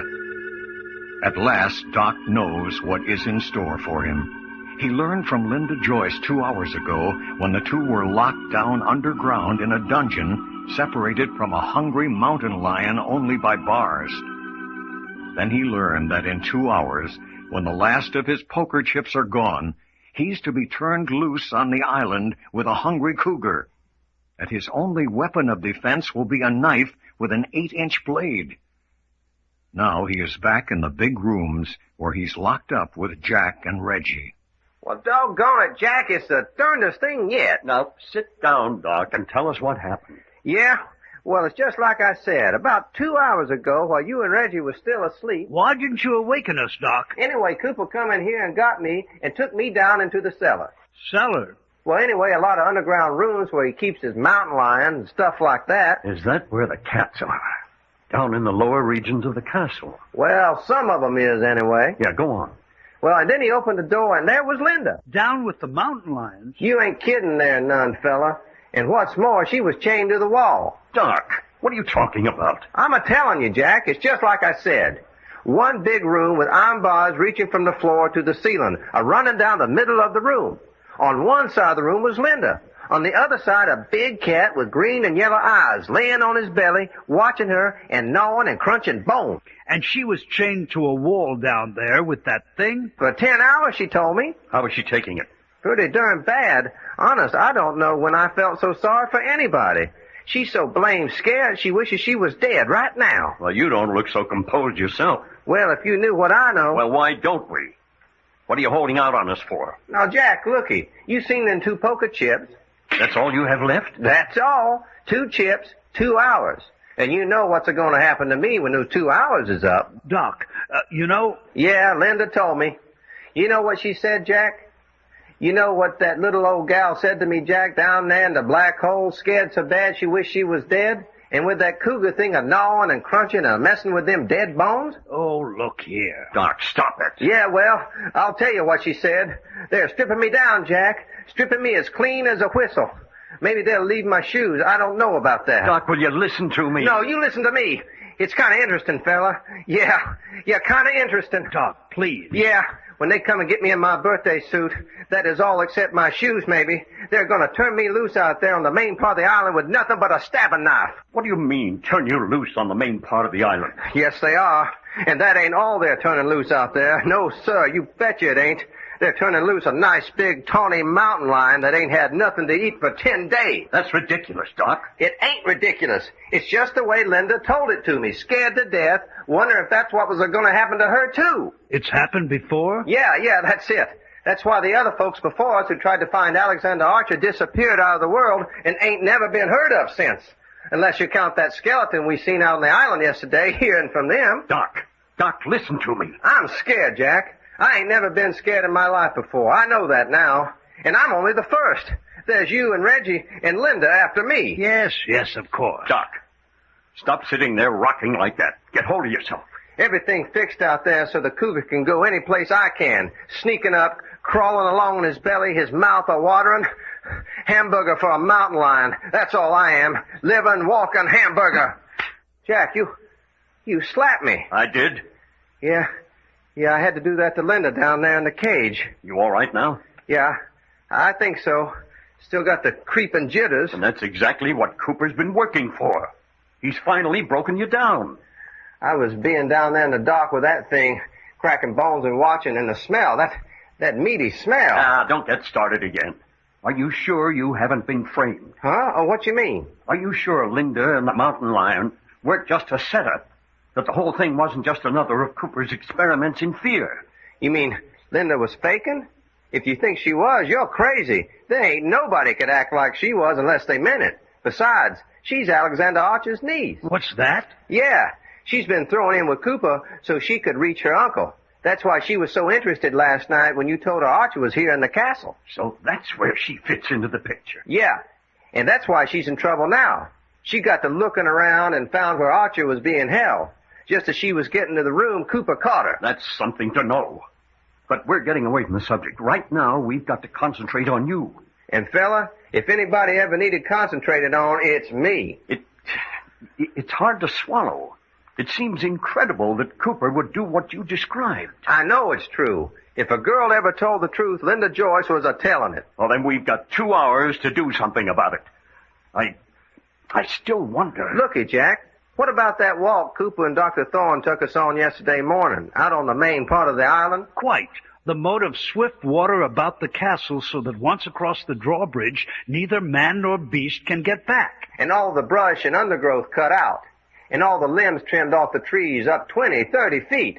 A fella have a bad time trying to get up a tree away from a mountain lion. I say, it's all perfectly clear, Jack. Don't you remember them warning Doc not to go down into the little gully because he would be trapped? Yeah, and to keep away from hollow stumps and that about going on that rocky ledge because one fella tried to do and that's where he died. And then they kept repeating over and over, keep out in the open. Out in the open was his only chance. Jack, are you listening? Yes. I'm just thinking about a person's chance of escape by water. But there ain't a chance, Jack. An undertow that'd suck a fella under before he'd waded out knee-deep all around the island. Well, they've made it pretty plain that there's no escape. That you're going to have to face that animal. Yeah, such nice people. What did they do with Linda Joyce when they brought you back up here? They took her out to, I don't know what they're doing with her. But Jack, are we just going to sit here? Why aren't we doing something? If you can suggest something. What about getting that door open? Doc, you say you can open any lock that's made. Big old lock like that? Not without some tools. Besides, even if I could, the guard outside the door couldn't help knowing what's going on. Then the windows. Barred. And even if they weren't barred, it's a good 50 feet straight down and the moat right below. We did it in Seattle, tied the bedclothes together. The water's too swift, and the banks are straight up and down. It just won't work, Reggie. Besides, we can't cut through them bars, and that's all there is about it. But there's something, Jack. Jack, I'm not going to sit here and let them take Doc out. Neither am I. The next time they open the door, we make a break. Yeah? You mean we're going into action? It's desperate. We haven't got a chance in 1,000. What do we care about that? I feel better already. Why have we waited this long? Yeah, that's what's been the matter with me. Sitting around doing nothing. No wonder I got scared. I ain't never been scared when things is busting. What we been a-waiting for? We've been waiting for a break. The odds have been too heavy against us. Then you've thought of something? No. But there's nothing to lose now. If Doc's going out to be eaten alive by a mountain lion, he'd better die right here and now. Yeah, a fighting folks I can fight back at. I see. And if Doc goes, you and I will go next. So we might as well make a fight for it right here and now. Now you're talking, son. That makes me feel like Doc Long again. Reggie? Yes. See that oak chair over there? Why, yes, naturally. Can you smash it up? Pull it apart? Do what? Those oak legs will make just about the right size clubs to lay a man out. I get it. I'll take care of it. Hey, Jack, we're fist fighters. What we want clubs for? We want something more than fists to fight gunmen with. And if you want to tackle that wolf dog Prometheus with your fist... Oh, doggone, I plumb forgot about him. Ooh-wee, there goes a good oak chair. Don't make kindling wood out of it, Reggie. No, I'm not. Just saving the solid oak legs, though. What we gonna do? The minute the door opens, rush out and lay everybody out in sight? No. If we can pick them off one at a time, before they realize... I say, here you are, beautiful clubs. Doggone. Hey, I want that one. All right. Now, each one lay his club where it won't be seen at first glance, and yet where he can grab it up quick. Yeah, I get you. What do you mean, Jack? Undoubtedly, the next person in here will be Cooper. Yeah, that's right. Well, let him get in. Let the guard get the door shut before we make a move. But I say, he'll be armed and he's bound to have that wolf dog with him. Wait until he's in and the guard has closed and locked the door. Hey, somebody's coming. Relax. Take your signal from me. Good evening, gentlemen. Guard, close and lock the door. I'll be talking to these men quite a few minutes. Take heed, Prometheus. No. Sit down. Don't stand on ceremony. What do you want, Cooper? Why, I think it's time to collect another poker chip from Mr. Long. Yeah, I guess it is, ain't it? Yes.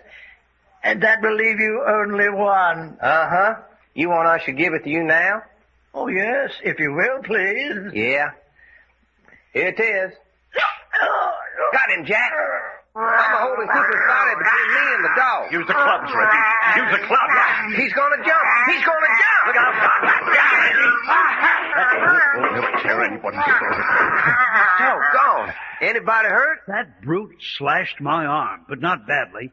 But when he jumped you, Doc, I kept Cooper's body over my face and neck. He couldn't get at me. is Cooper dead? No. The wolf wouldn't touch him. Here, give me a hand. Stuff him under the bed. Huh? What are we going to do now? See if we can't lure the guard in here. Is that wolf's body out of sight?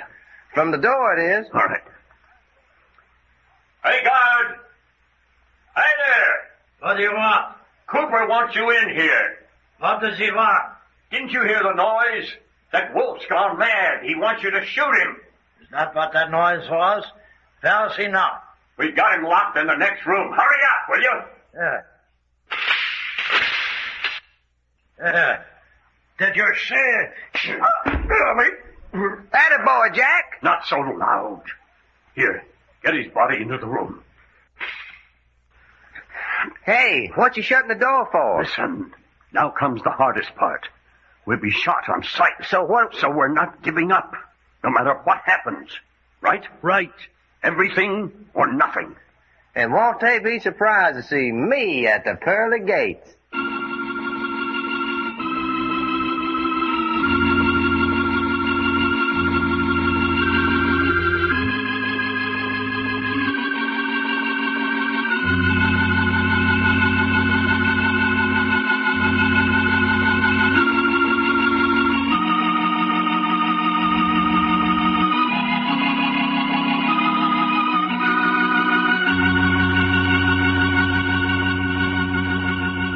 The adventures of Jack, Doc, and Reggie have come to you in I Love a Mystery.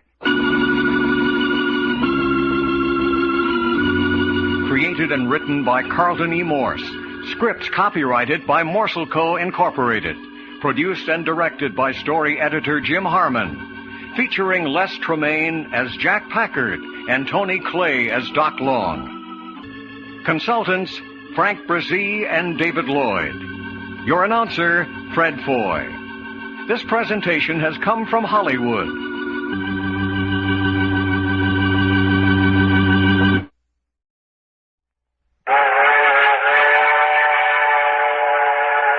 I Love a Mystery. A Carlton E. Morse audio novel featuring Jack, Doc, and Reggie, specialists in crime and adventure. Now following the northwest trail of a missing millionaire, a killer cougar, and the Phantom Castle.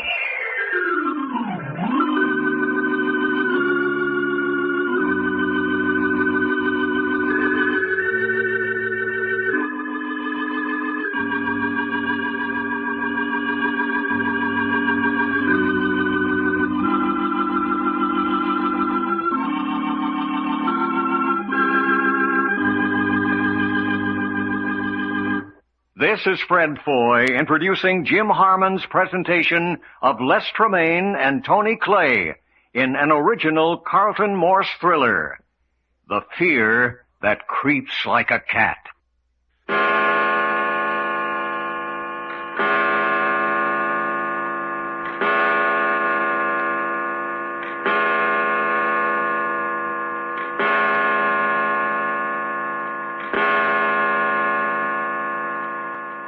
Six o'clock in the morning in the great old castle on a tiny unidentified island somewhere off the west coast of Canada. In just 1 hour, Doc is supposed to participate in the scientific experiment prepared for him by Cooper and Dr. Thorne. The experiment to consist of Doc armed with a knife to battle to the death with a hungry mountain lion in the woods of the mile-square little island. The test is to measure fear in the human being and what it will do to help or hinder in an emergency. Can Doc's fear make him strong and desperate enough to overcome such overpowering odds? Which is the strongest force in the mountain lion, hunger or fear of a human being? That's the test. But at the moment, it appears that the test may never be made. For in their prison chamber, they have knocked Cooper and the guard at the door unconscious and killed his wolf dog, Prometheus. And now they are on the point of creeping forth in an attempt to overpower the rest of Cooper's forces in the castle. Well, come on, Jack. Let's get it going. There's no use barging out there in the hall until we know our objective. Well, that's easy. Our objective is to get off this island quick. Yes. But let's know what we're doing, what we have to do to get away. Well, for one thing, there's 7 or 8 guards to be disposed of. Hey, they won't all be on the job at 6 o'clock in the morning. There'll be enough to give us trouble. Now, first, the guards. Then I think we want to capture Frankie. Who? Cooper's handyman.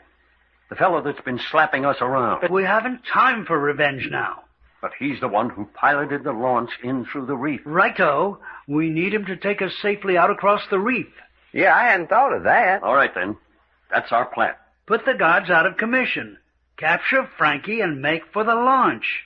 That suits me. Let's go. Hey, wait a minute, though. What about Linda Joyce? We ain't leaving her behind. Quite. And Alexander Archer. After all, he's the reason for us being here. They go with us, naturally. You mean you was planning it that way all along? Certainly. Now then, let's go. And above everything, keep together. Yeah, come on. Got your old club, Reggie? Rather. Well, here we go.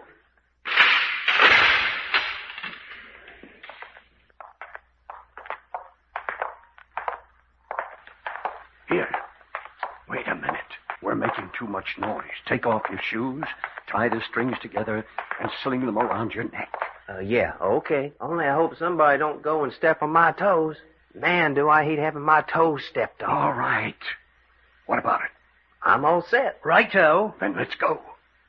Keep your eyes open. Did you ever see a gloomier place than this at 6 o'clock in the morning? Half light of dawn. Bit on the dark and dreary side. Keep it to yourself. Quite. Seen anything of anybody yet? No. Neither have I.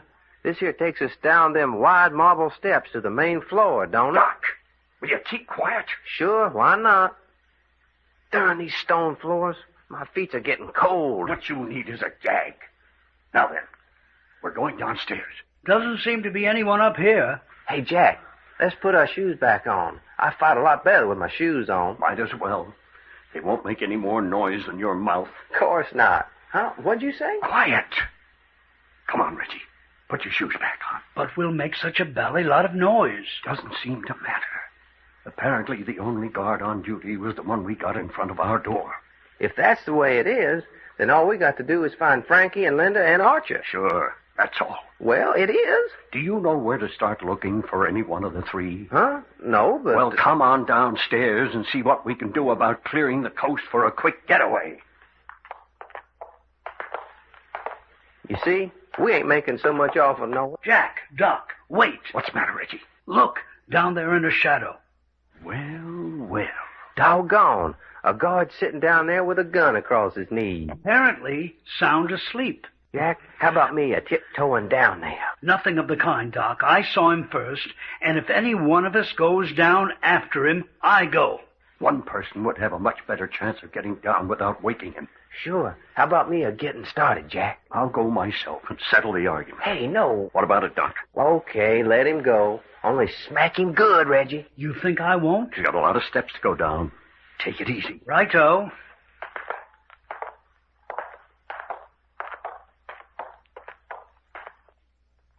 Now then, you bloody blighters, stand up. What's that? I said stand up. Yeah. Quite. I don't like bashing a sleeping man. But I don't in the least mind tapping a man on his feet. Reggie, look out! What's the matter, Jack? Get back upstairs here! Get back upstairs! Stop where you are, or I'll shoot. I say. Reggie, are you shot? I slipped and fell. I'm all right. Good boy, Reggie. Good boy, fella. Who shot at me? Our friend, Dr. Thorne. Yeah, darn his hide. Hey, you Thorne fella, what's the idea? I say, there's dozens of them. Where did they come from? Dr. Thorne, I warn you not to come any further than the foot of those stairs. Shall we go up and get him, Doctor? How are you, Frankie, old kid? Now, Frank, I want to talk to them first. How did you men get out of your rooms? By knocking out Cooper and the guard. You mean Cooper entered your room without his wolf dog? Shuckins, we took care of him, too. He's about the deadest wolf dog you ever seen. Oh, there's no use you men making all this trouble. You haven't got a chance of getting away. Reggie. Hackard, did you hear what I said? Give us a minute, will you? We're talking it over. Go ahead, but hurry up. What about the furniture, Jack? Pull it all over here by the head of the stairs. We're going to need it for ammunition if they rush us. Now you're talking, feller. Shh. Hurry. Doc and I'll stay here at the head of the stairs and keep them occupied. Righto. All right, Dr. Thorne. You're ready to surrender? No, not until we've asked you some questions. Well, what is it? Will you make me a deal? What sort of a deal? You had every intention of using us for guinea pigs. We were to die. Now we've got Cooper in our hands. Maybe he's going to die. You men would murder Mr. Cooper? Why not? You and he were going to murder us. But we're scientists. If you kill Mr. Cooper, it's a wanton waste of life. I won't argue the fine points of morality. Death won't embarrass Cooper any more than it will us. Now then, if we save Cooper's life, what can you guarantee us? I don't intend to guarantee you anything. I've got 9 men here who can overpower you before you can touch Cooper. All I'm doing is giving you a chance to surrender before you get hurt. How's Reggie coming? He's got chairs and tables and benches piled up and more are coming. This is your last chance. What are you going to do? I'm afraid you'll just have to come and get us, Dr. Thorne. Give me your gun, Dr. Thorne. Under no circumstances are these men to be shot, Frank. We want them alive. Yeah, so you can feed us to the mountain lions, I suppose. All right, Frank. Take your men and go get them. Yeah, okay, all right. Come on, you monkey. Here they come, Reggie. Righto. Give them this Chesterfield to start with. Grab a hold, Jack. There, let her go!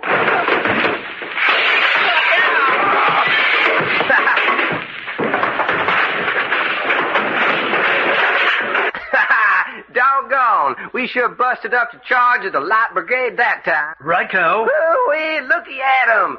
3 guys ain't on their feet yet. Come on, Dr. Thorne. What's the matter with your gang? Send them up again. Frankie, go up and get those men. With them throwing furniture at us? You heard what I said. Go up and get them. If you give me that gun of yours. Absolutely not. Well, I ain't going up them stairs and have them throw furniture at me. How about the rest of you mugs? Hey, what's the matter down there? You got mutiny on the hands, Dr. Thorne? Now then, gentlemen, up with your hands. Cooper! What's all this nonsense? Dr. Thorne! Mr. Cooper! Is that you? Certainly, certainly. I've got these men covered. Come up and get them. Hey, Frank, did you hear that? Go up and get them. Sure. Come on, you mugs. Hey, Jack, are we going to take this? No, get Cooper! I warn you, I'll shoot. Then go ahead and shoot. Get that man, York.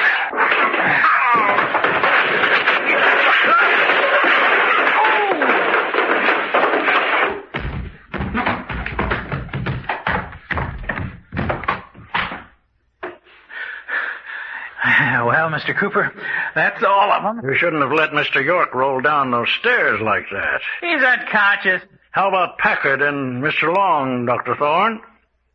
No, both unconscious but not badly hurt. Packard's got a cut on the head that will need 3 or 4 stitches. We'll take care of it. I want these men kept in good health. Frank, you and one of the men go down and bring Mr. York's body up here. Sure. Come on, you mugs. The rest of you men, go back to your posts. Yes, 3 fine fighting men here, Dr. Thorne. Different than any specimens we've ever had before. Dangerous, very dangerous. They said they knocked you unconscious.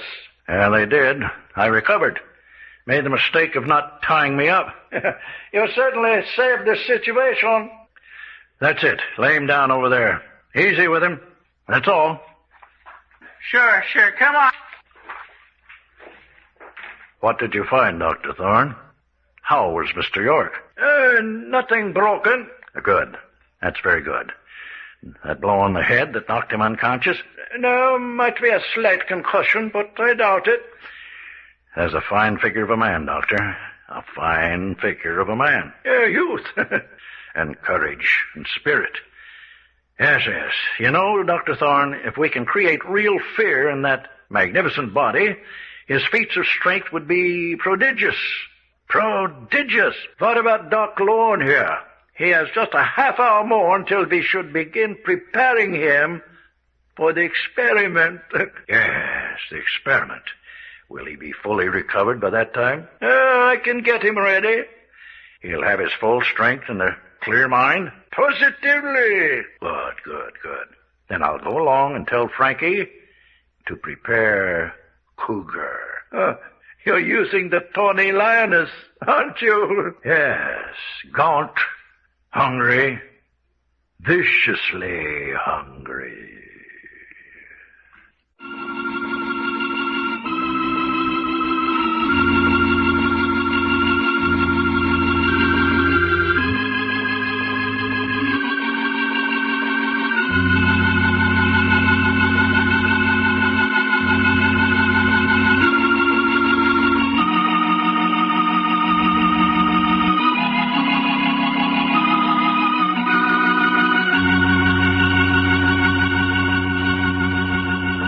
The adventures of Jack, Doc, and Reggie have come to you in I Love a Mystery.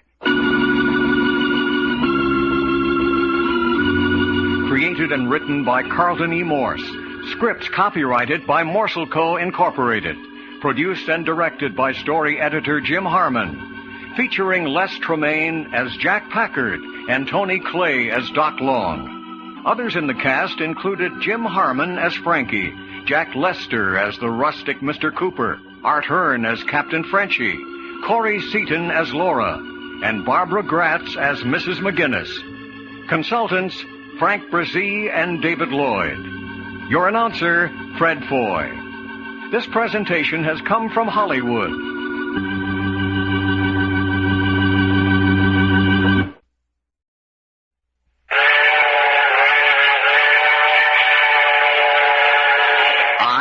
Love a Mystery, a Carlton E. Morse audio novel featuring Jack, Doc, and Reggie, specialists in crime and adventure. Now following the Northwest trail of a missing millionaire, a killer cougar, and the Phantom Castle.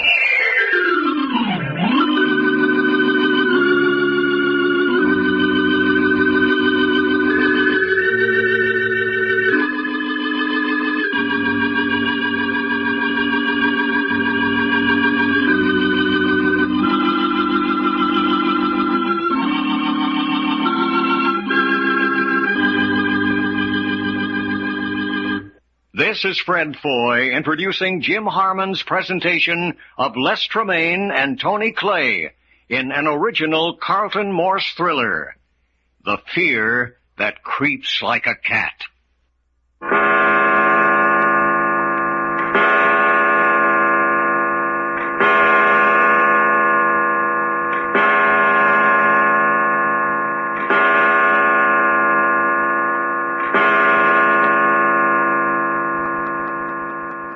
7 o'clock in the morning in the great old castle on a tiny unidentified island somewhere off the west coast of Canada. The time has come for Doc to face the fate that Richard Cooper and Dr. Thorne have prepared for him. The three comrades, Jack, Doc, and Reggie, made one daring attempt to fight their way out of the castle, but were overwhelmed by sheer force of numbers. All three of them were unconscious before the battle was over.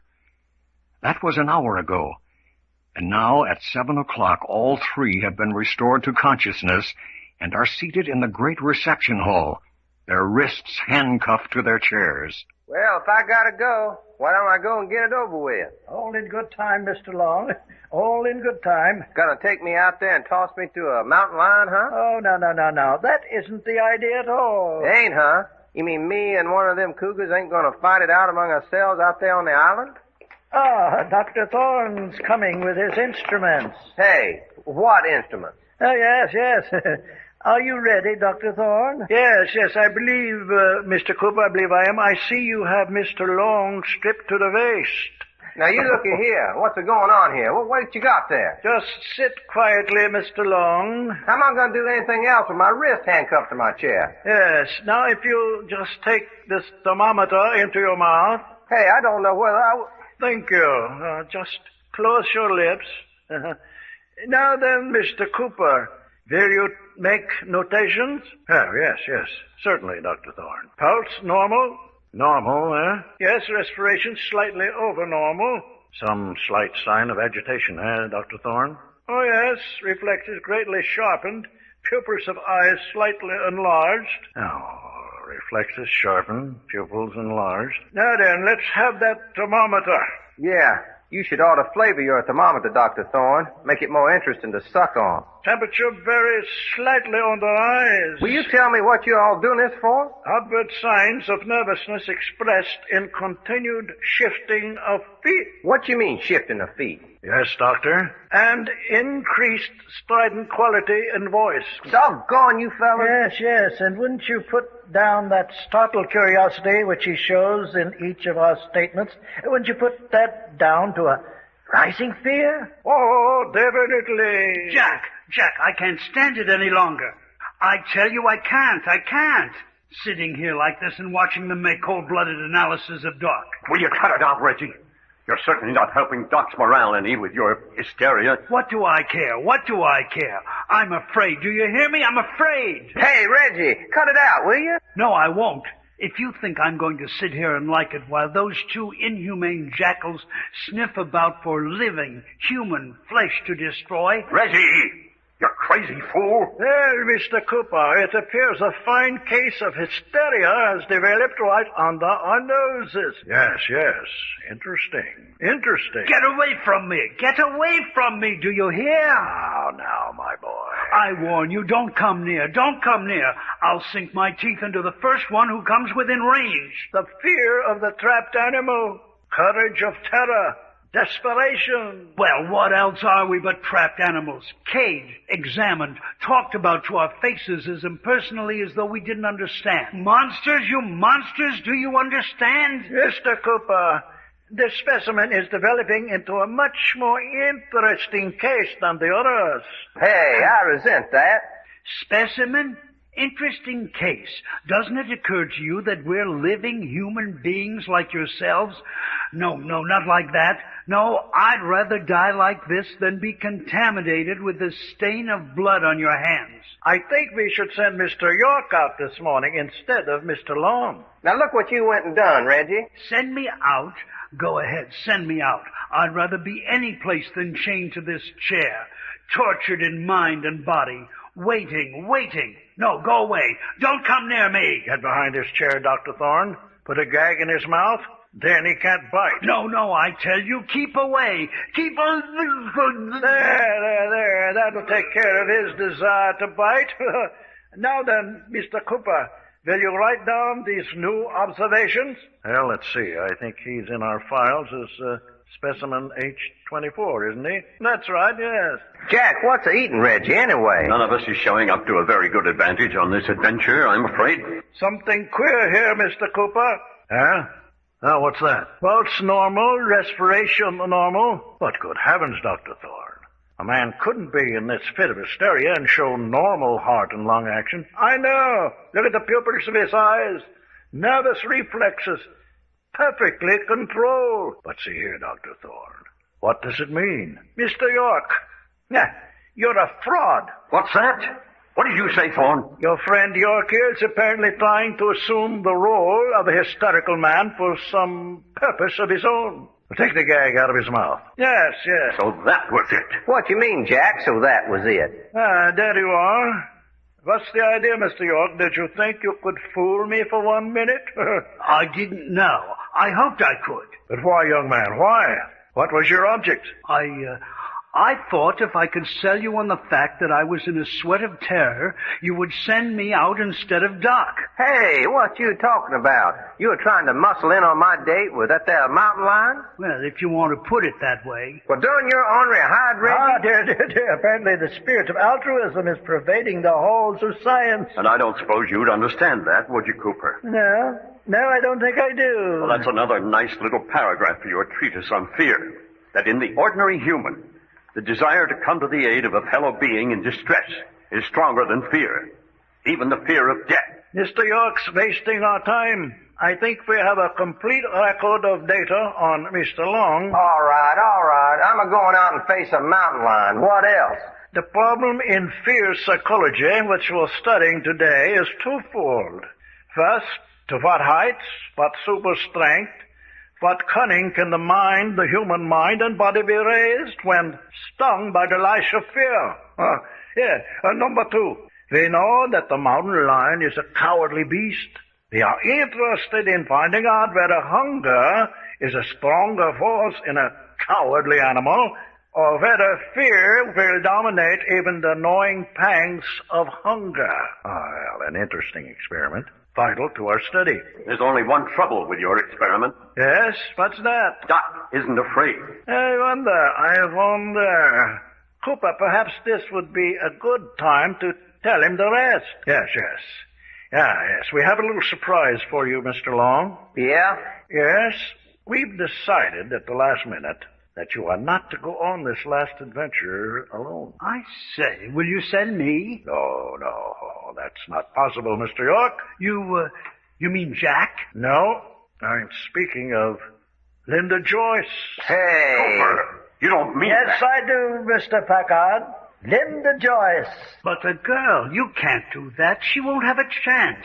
It will give our heroic young friend here more incentive. A chance to stroll through the woods with a beautiful young woman. That ain't fair. That's taking advantage. Go ahead, send me out, but don't send her. Can't do it. You can't do Dr. it. Thorne, I'll go bring Linda in. Yes, I'll release Mr. Long from his chair. Yes, I'll be right back with her.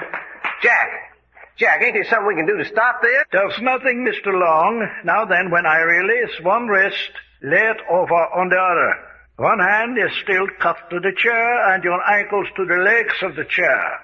Don't try to be heroic. Yeah, okay. There now. You dare strike me? Good work, Doc. Kind of staggered him, even if I was sitting down. Put your wrist over on the other one. We'll just leave both hands cuffed to one. How about my ankle? I'm going to release them now. Well, anyway, I can stretch my legs. Beginning to get cramped. Hey, here they come. Oh, yes, my dear, yes. Come right along. Hello, Linda. Hey, fella, it ain't as bad as that. All right, Mr. Long, up out of your chair. Yeah, looky, fella, we're gonna be all right. I'm not afraid. I just can't help crying. I just can't help it. All right, let's get started. Come along. Jack, Reggie, I can't go out like this. I'm not ready. Bringing in Linda like that throws me all out of stride. This ain't the way to do it. I tell you, I'm not ready. I ain't even said goodbye to Jack and Reggie. Ugly, Jack. Ugly. Everything's ugly. Reggie. Yes? I've got one of my hands loose. I think I broke my thumb, but I got it loose. What good's that going to do? If I can break the other arm off this chair before they get back, that's what I've got to do. Break the arm off this chair before they get back. Now then, down these steps to the drawbridge. Just a moment. Dr. Thorne, will you open the door? Come now, outside to the drawbridge. Wait now, we'll lower the drawbridge.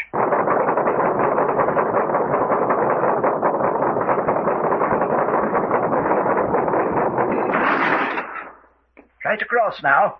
Lead the way, Dr. Thorne. Yes, will do. I'll release you first, Miss Joyce.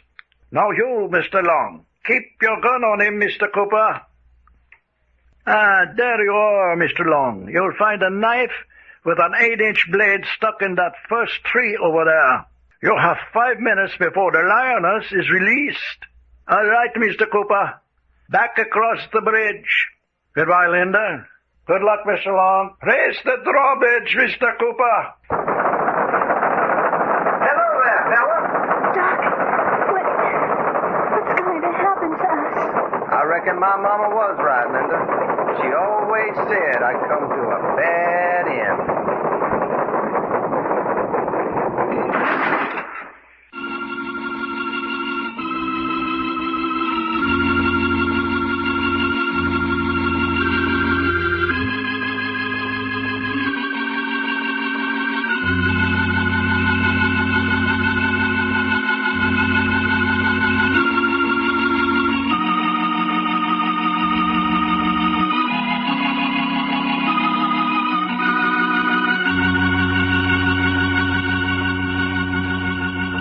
The adventures of Jack, Doc, and Reggie have come to you in I Love a Mystery. Created and written by Carlton E. Morse. Script copyrighted by Morse Co. Incorporated.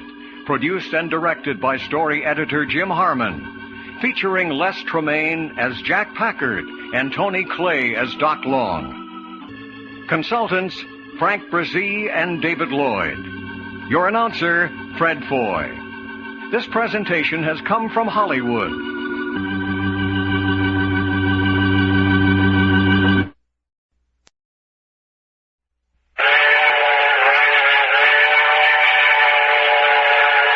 I Love a Mystery. A Carlton E. Morse audio novel featuring Jack, Doc, and Reggie, specialists in crime and adventure. Now following the northwest trail of a missing millionaire, a killer cougar, and the Phantom Castle.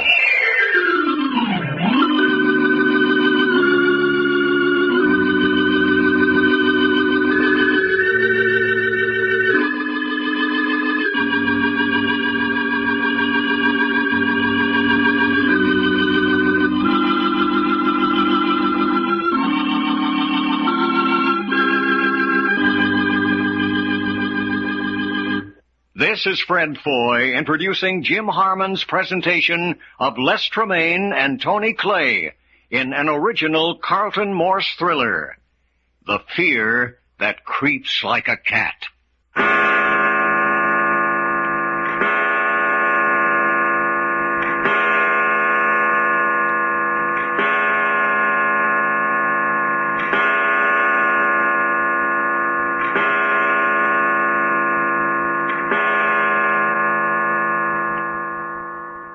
7 o'clock in the morning in the great gray castle on an unidentified island somewhere off the west coast of Canada. Doc and Linda Joyce have been turned loose on the island outside the castle with a hungry mountain lion in Richard Cooper and Dr. Thorne's scientific research into the realm of fear and terror. The drawbridge has been drawn up, and Dr. Thorne and Cooper are on their way back to the great reception hall to await the outcome of their experiment. Thorne had left Jack and Reggie with their wrists handcuffed to the arms of their chairs. But while they are out of the room, Jack and Reggie have been taking things into their own hands. Hurry, hurry, Jack. We can't have much time left. Yeah, this'll do it. There it is. You're free, Jack. You bet I'm free. Now let's see about you. I'm handcuffed to a solid oak chair. I can't... Here, let me see. Don't wait for me. You've got to help Doc. Look, if I can break the arm off the chair, then we can slip the handcuffs right off. I'm going to tip the chair over on the side with you in it. What's that for? So I can get more leverage to tear off those arms. Here goes. Sorry. No time to be careful. Now then. Those arms were put on there to stay. Get up and jump on it. Now, if it breaks, I'll come down on you. It'll be a pleasure. Well, here goes. There. Now look out for yourself. Righto.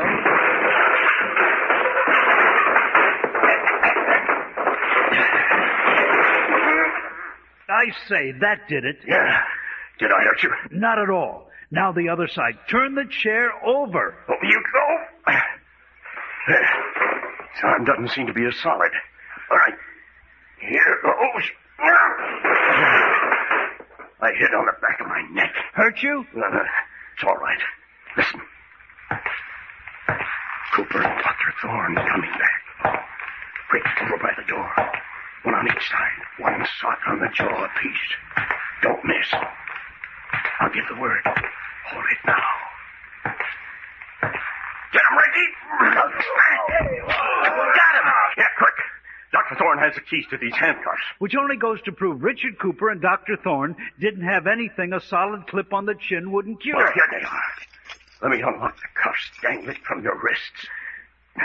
Now the other. Now, unfasten mine. Now then, hold Cooper up. Now the same with Thorne. Yeah, there. And that takes care of the two masterminds. Now, do we go after Doc? Here, these are what we've been needing. Revolvers. I say, splendid. After Doc now, huh? Yes. Wait. Let's take these extra handcuffs along. We may need them. Hurry, Jack. Doc's out there with that mountain lion. Come on. Hold it. Get back. What is it? Frankie's coming this way. Keep her on the corner. He slugged me twice. This is my part. Hold it now. Hello, Frankie. My compliments. Perfect, Jack. Here's a pair of handcuffs. Pull his arms around. We'll cuff him to this pillar. Well, that takes care of Frankie. What about the other guards, though, Jack? I heard Cooper say they were all down in the servants' quarters at breakfast. But they won't be there long. Do you suppose there's any way we could lock them down there? Keep them there? Yeah, I wonder. Let's go see. But Doc and Linda Joyce out there, Jack. I know it. There's so many things that should be done. But let's mop up as we go along. If the guards get on the job, we'll be right back where we were before. This is the way to the servants' quarters. Come on, down these steps.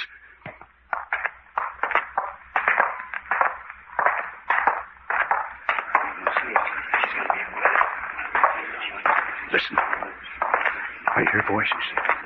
All right. Come on. Now we're down.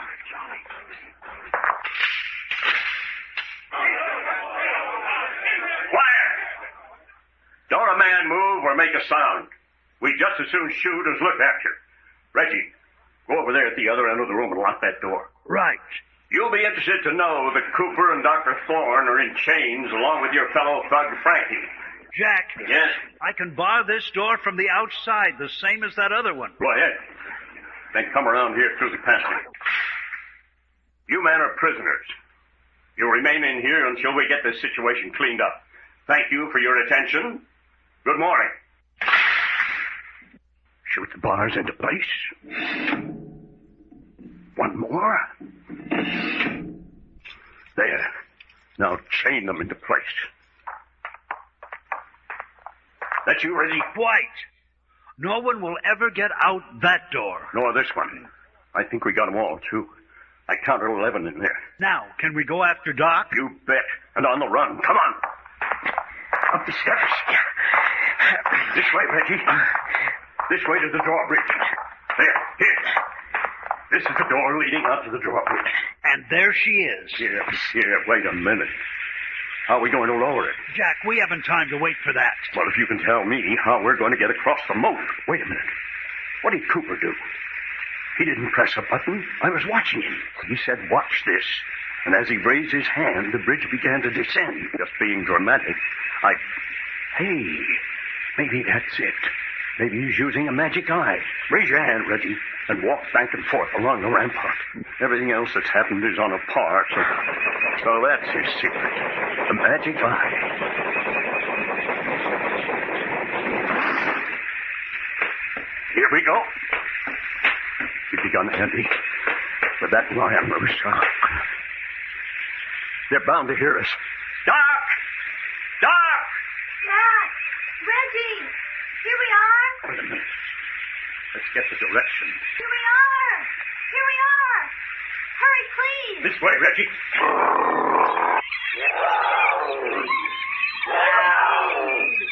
Jack?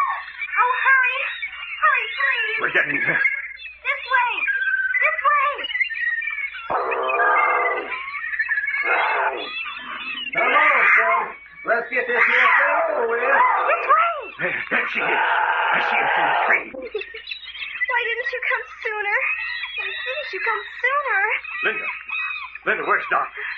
Why didn't you come sooner? There beside the tree. I think he's going to die. Die? Here. Let me look at him. He's a long way from being dead. I say, you mean it? Battered up some. Pulse is good. Not much loss of blood. He isn't going to die? Certainly he's not going to die. Oh, thank goodness. Oh, he was wonderful.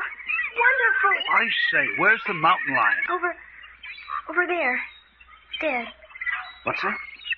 He killed him. Yes. You never saw anything like it. It was awful. Catch her, Reggie. I'll be all right now. Reggie, we got to get them back to the castle, all right? Now you're getting free ride back to the castle. No. Put me down. I'll be all right. Not a chance. The conquering heroes always ride home on the shoulders of the happy throng. How about it, Reggie? Righto. But how did you get out here? That's a long story. You'll hear all about it. What I want to know from you is, where is Alexander Archer held prisoner? There's a suite of rooms right off the great reception hall. He'll be awfully glad to see you. Well, that pleasure is coming to him. Within the next 10 minutes, I hope. Yeah, this is the key, all right. And there we are. Come along, Linda. Yes. Is that you, Cooper? That's him. That's him. Cooper, why don't you answer? Oh, Uncle Alex. Uncle Alex. What? Who are you? Linda. Darling. Linda. Linda? Linda, my child. Linda. Oh, Uncle Alex. We've worked so hard trying to find you, and now you're safe. Safe. Oh, no, not in this castle. Not with Richard Cooper. Richard Cooper is a prisoner. Linda, who is this man? Jack Packard. He and Doc and Reggie found you. They did it all, Uncle Alex. Oh, thank you, Packard. Thank you. How do you happen to be here bedridden like this, Mr. Archer? A year in confinement. My health is broken. Oh, you'll be all right now. Oh, yes, my dear. I'll be all right. It was that miserable $1 million insurance policy. Richard Cooper used to be my best friend. Then he got mixed up with that fellow Dr. Thorne. Went completely unbalanced on the matter of probing into people's minds.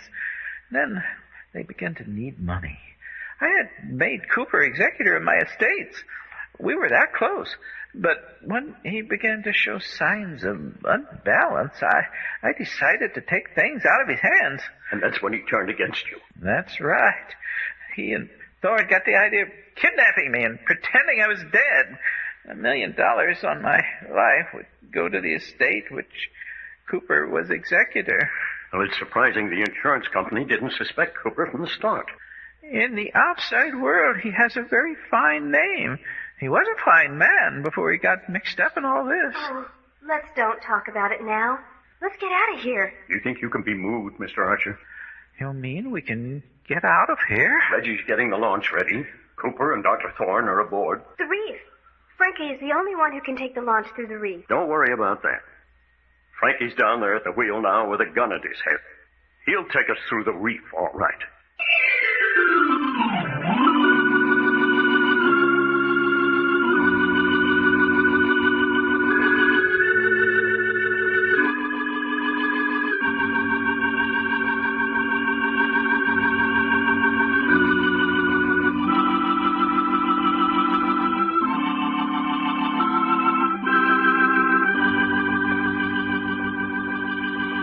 The adventures of Jack, Doc, and Reggie have come to you in I Love a Mystery. Created and written by Carlton E. Morse. Scripts copyrighted by Morse Co. Incorporated. Produced and directed by story editor Jim Harmon. Featuring Les Tremaine as Jack Packard and Tony Clay as Doc Long. Others in the cast included Jim Harmon as Frankie, Jack Lester as the rustic Mr. Cooper, Art Hearn as Captain Frenchie, Corey Seaton as Laura, and Barbara Gratz as Mrs. McGinnis. Consultants, Frank Brzee and David Lloyd. Your announcer, Fred Foy. This presentation has come from Hollywood.